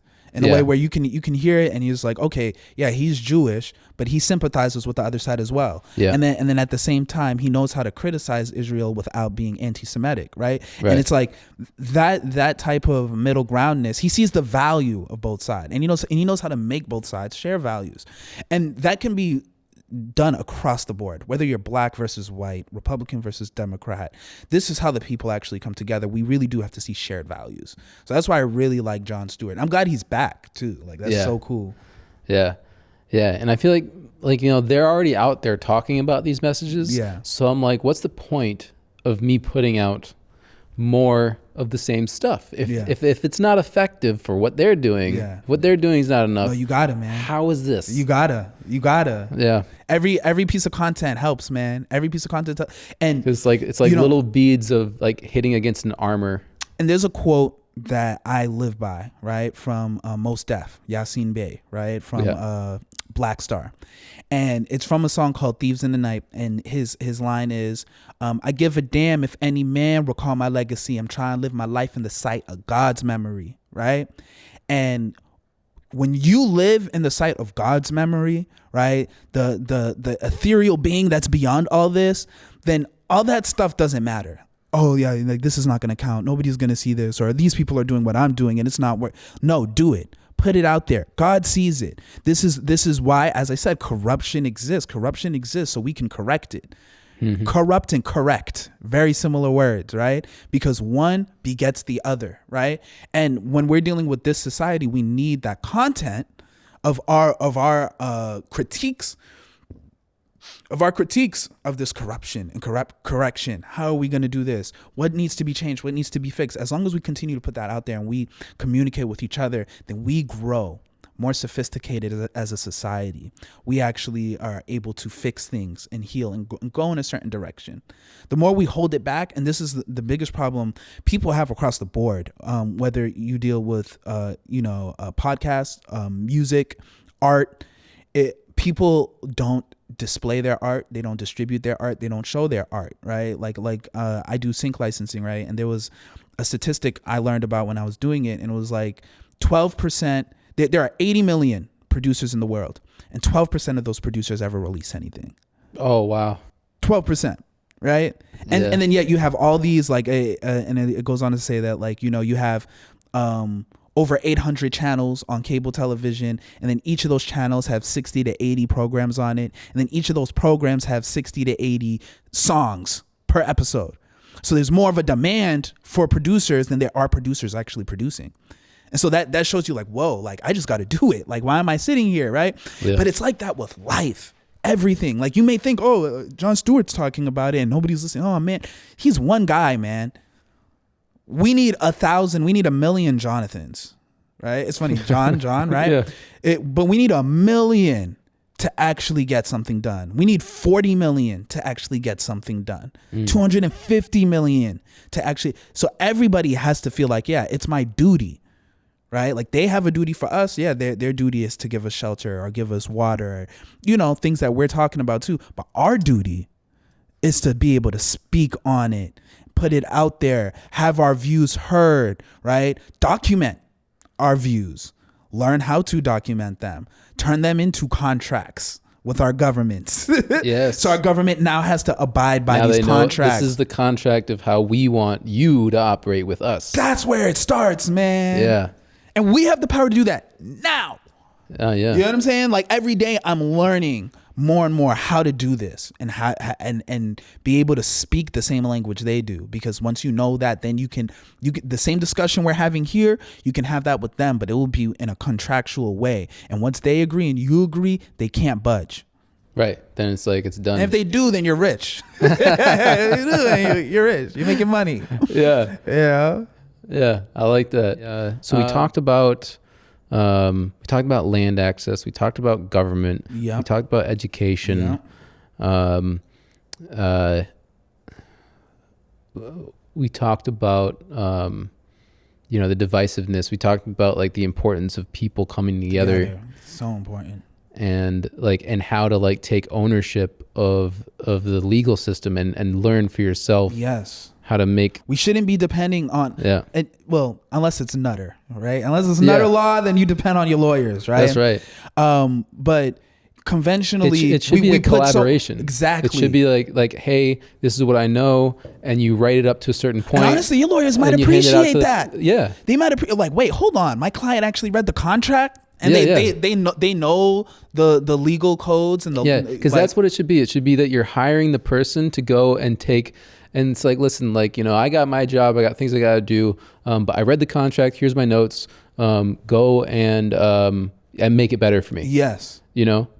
Like, and it also saves money. The more you know, like if you're filing a patent and you write up the patent to the fullest extent you can, and then you hand it over to the patent lawyer, they might only have to spend a few hours on it versus like days.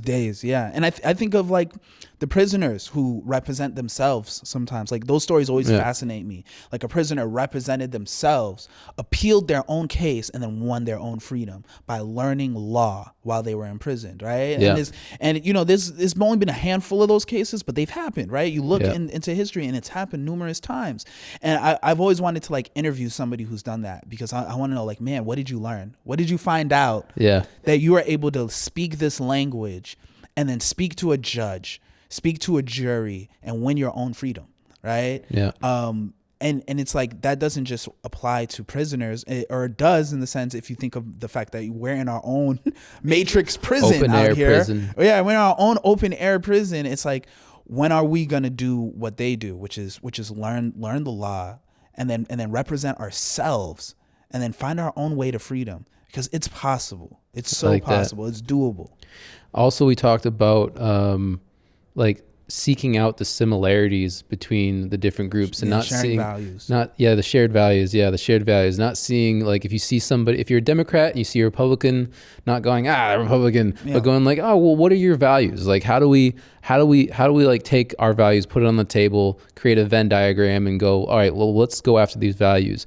It's something that I can't remember. Someone was talking about this. Politics used to be about topics Yes. and about values. Yes. Value-oriented politicians, value-oriented politics, not like by part, like not like, you know, I don't know, them versus us kind of thing. Yes. But partisan issues. Yeah, partisan issues. Like I know, like there's this thing about abortion, and that some people believe that abortion Roe versus Wade. Shouldn't be legal because it's murder, right? And in my eyes, I'm like, listen, if an individual, and I've had this conversation with people who are Catholic, and it's very difficult because for them, like you are killing a soul, and they need to stop that. Yes. And for me, I'm like, I understand. Like I understand. Like I can't tell that person like this. Like, well, I mean, it's their body. Let them do what they want to do. They're like, well, they're about to do something terrible. I can't let them do what they're going to do. And my opinion on it is that a woman's body is their body. Yes. And that if we can all agree that abortion's a terrible thing, like it shouldn't have to happen. Yes. Then let's put in as much as possible to avoid abortion to as far as we can. I agree so much. But if it's necessary, then okay, like, you know, if like the mom's life is going to be in danger, if the baby's life is going to be in danger, if they tried not to have this happen, but it did happen, they should still have the right to not have to go through a life-changing situation. I believe women 100% should have the right to do whatever it is they so choose, right? Obviously within certain parameters, right? Like not in the latest trimester and stuff like that, but you know, but like early enough. If it's needed, of course. Yeah. And where I agree, it's like it shouldn't be the first option. No, yeah. Right? Is that they don't educate women and young girls specifically on the trauma that can occur going through the abortion process. And you don't know until you're with a woman who goes through that process, right? Like I've been that man, like there, right? For my wife when she had to make a decision like that. And the trauma that she had to go through, it was like, man, we went through all this trauma and we didn't even have a child we can call our own at the end of it. And we got to pick up those pieces by ourselves, right? Like she went through a miscarriage one time, and we went to the hospital, and they tried to charge us $600 for the remains of our baby, and we couldn't afford it. And so our baby went to science, quote unquote, right? It's like one of those things that makes me want to cry just thinking about it, right? It's like terrible. You don't just have the right. You don't just have the right to your own body, right? That makes no sense. And it works both ways, both in the so-called, you know, pro-choice way and the pro-life way, where it's like it's still people trying to control your body, right? And I feel the best way is to, first of all, if it comes to that, you should be able to do it. But however, you need to be educated on what is actually going on, how your body's gonna feel, how people feel after it, and making and giving people, like, if they're doing it for financial reasons, and I think financial reasons might be the number 2 reason why a lot of people do it. If they want to have a child, but they can't financially, the financial support to be able to do it. Yeah, I completely agree there. And like the thing that I find, because like one of the things that people have said is like we should make abortion illegal because people are going after it as their first choice. Yeah. But I don't, because like you were saying, like there's trauma, and I've seen videos, like you experienced firsthand.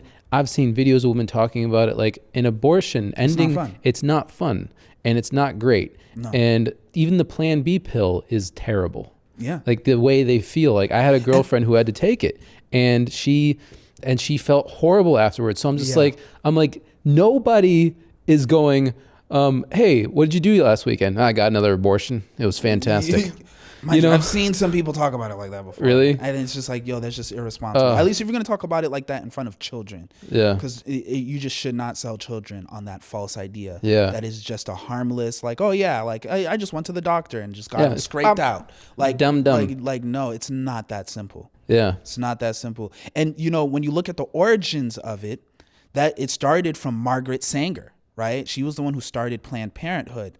And people like to put Planned Parenthood like, oh, it's this great thing, but they don't know it started off as the Negro Project. That was the name of Planned Parenthood. And there are letters from Margaret Sanger to other eugenicists, like this is what we need to do to eradicate the Negro population, right? Have them volunteer their own euthanasia, right? Just giving their potential children away, right?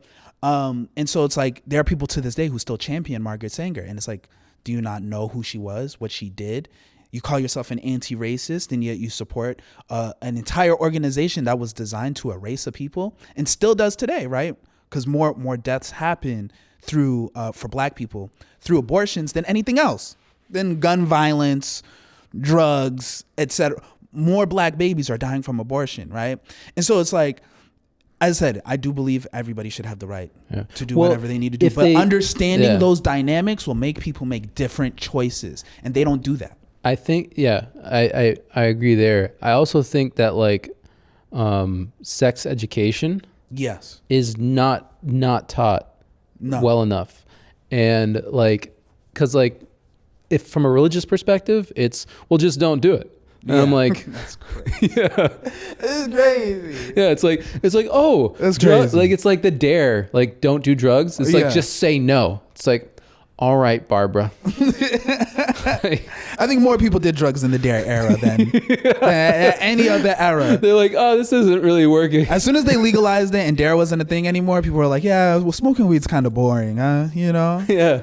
But you see a girl melting in her chair, you're like, oh, I want to do that. Like, yeah. What is she taking? Yeah, what is she taking? Where'd she get that? You know, it's a very real thing. Yeah. And, you know, like I do feel with the spiritual aspect to it, it's like if like I read into Tantra. Oh yeah, Tantra, right? Yeah. Tantra is one of the most beautiful things because it just like how math is more beautiful when you add meaning to it. You know what one represents. Like right in the nation of gods and earth, 1 represents knowledge, 2 represents wisdom, 3 represents understanding, right? All the way down to, you know, born, which is 9. And you learn all these different things and you can relate it to your life, right? Like what's the date today? The 15th. The 15th, right? That's knowledge power, right? So you know, like, hey, with my knowledge, I can have power over my reality, and that's being born to equality, and that brings equality, right? So when you have knowledge of the power that you hold, you can bring equality to any room you're in. You're like, damn, I fucking love the number 15. Right? Yeah. But they don't teach it. They don't teach it like that in school. You think like, oh, I just have to do this worksheet. And then you don't like doing the worksheet. And so you're just like, I don't like math. Right? There's a great paper on it too called A Mathematician's Lament. And he talks about that too, how math is supposed to be like art.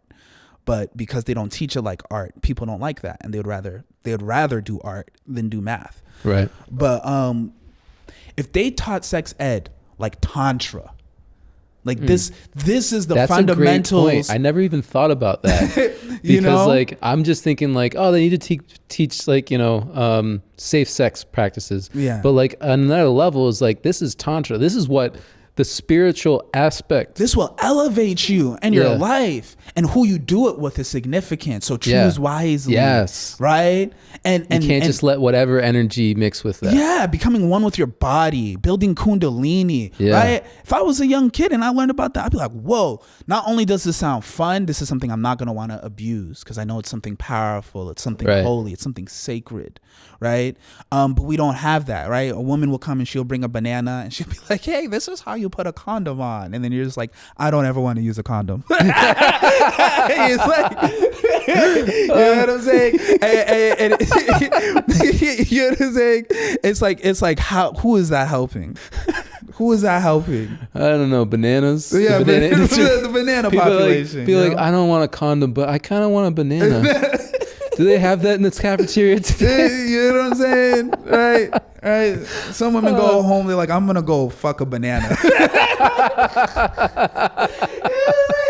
It's like, yo, like, what are you teaching? Right. And so that I feel like Tantra, that's a great thing to teach children, man. Have them doing yoga.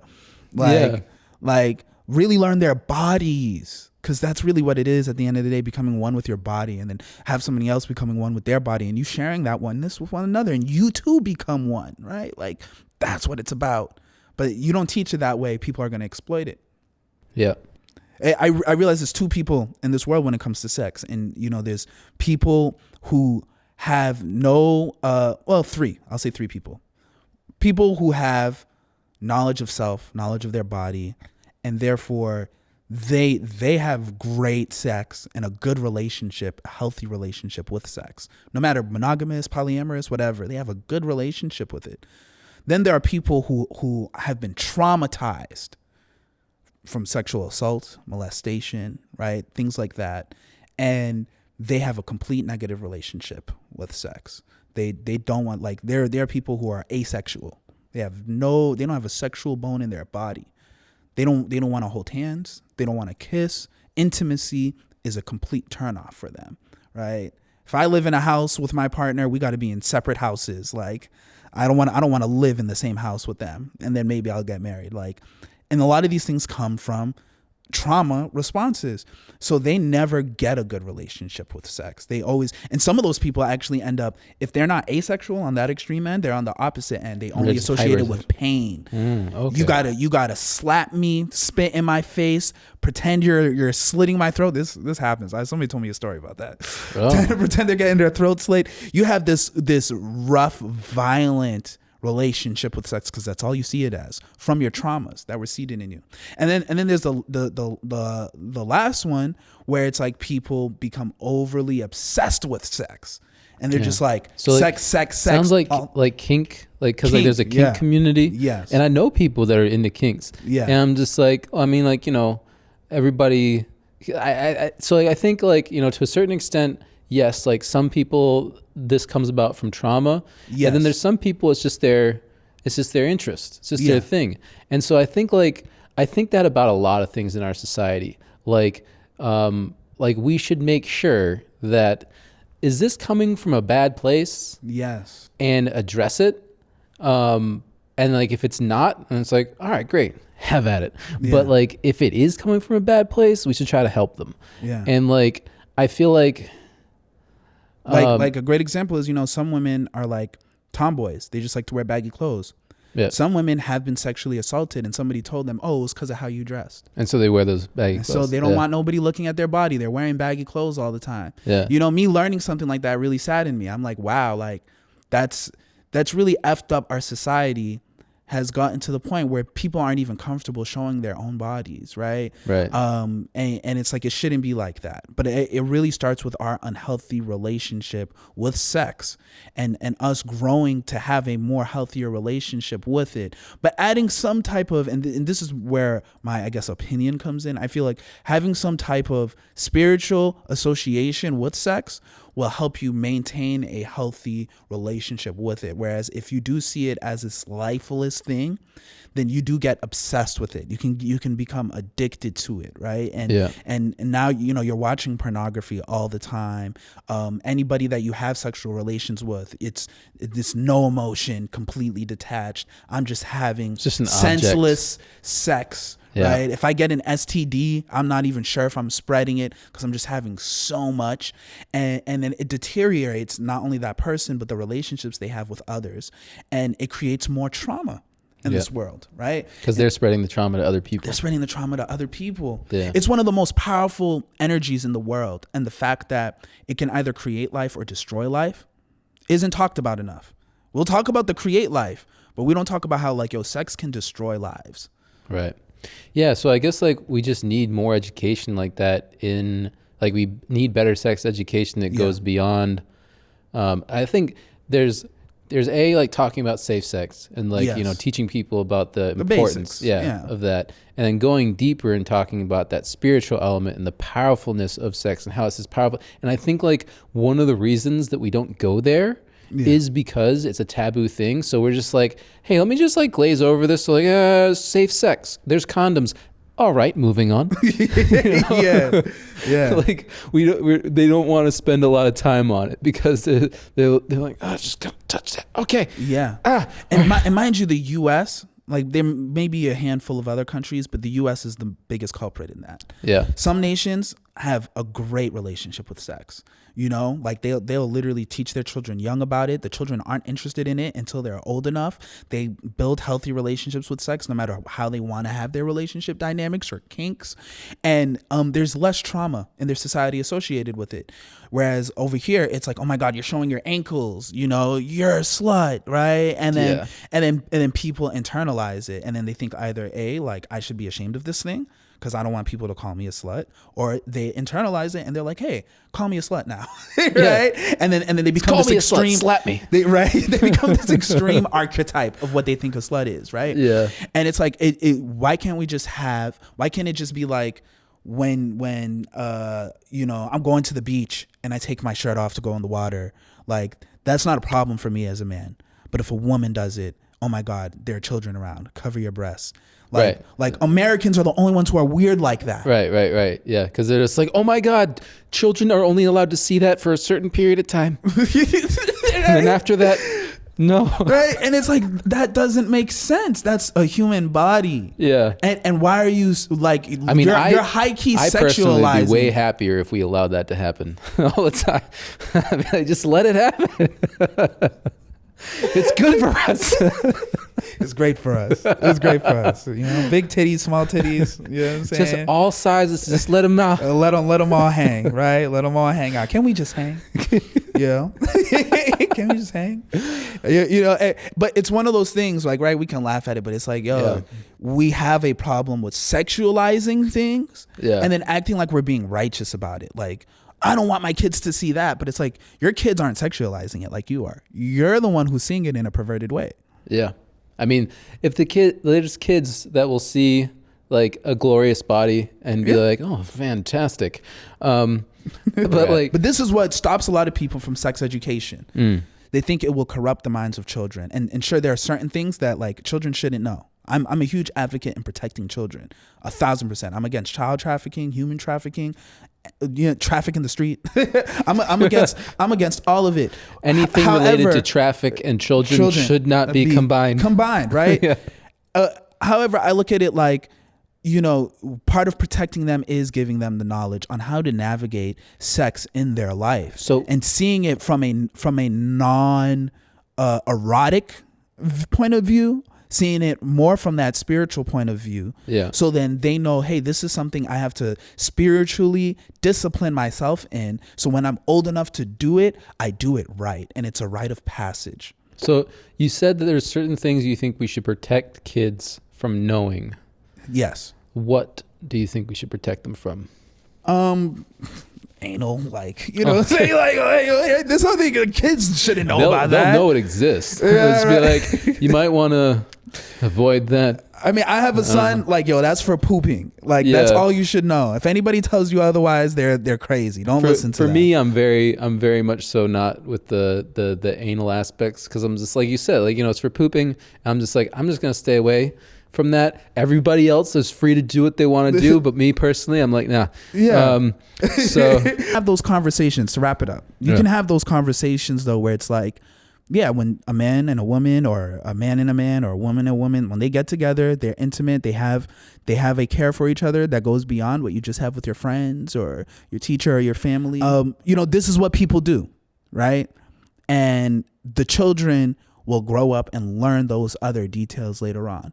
You know, I learned that at a young age and I was fine. You know what I'm saying? So it's like, I feel other people can learn that as they grow older. Yeah. I like that. Yeah. I was thinking about as far as like what kids should and shouldn't learn.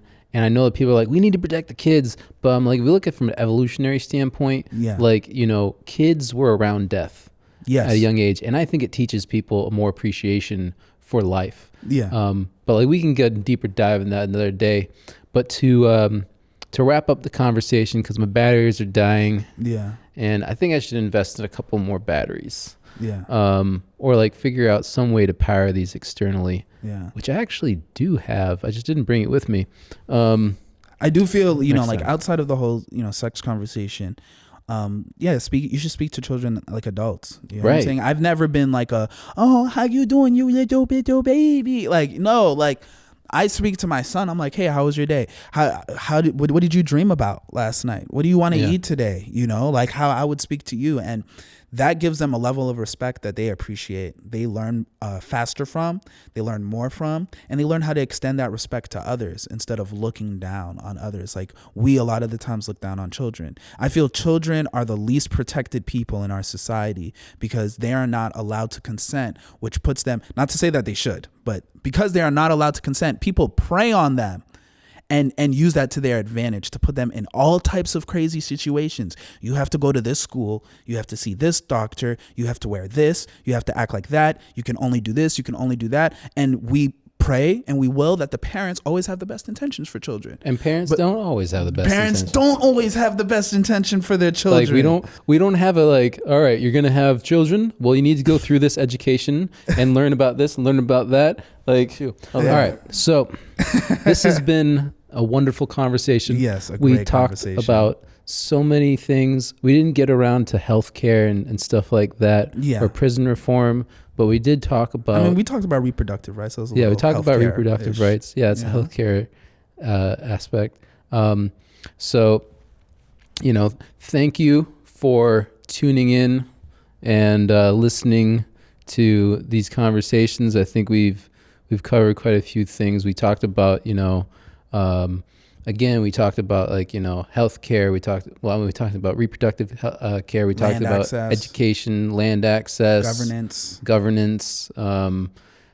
Talking about, and like, we got to the whole sex education aspect was talking about shared values. And so I think that's, you know, one of the key takeaways, one of the key things from this conversation is the importance of helping people focus on their shared values and taking action for yourself and work with your learn so that you can then be educated in how you interact with your government and with your corporations. Yeah. And, you know, me and you, we may have certain different values, but we focused a lot on what we share, and we do share a lot of values, which is what made this super productive.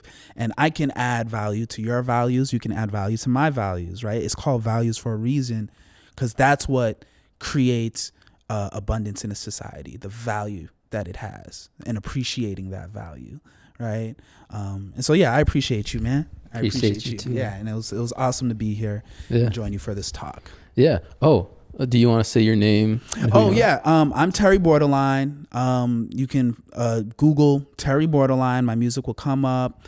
You can also follow me at PH Borderline on Instagram.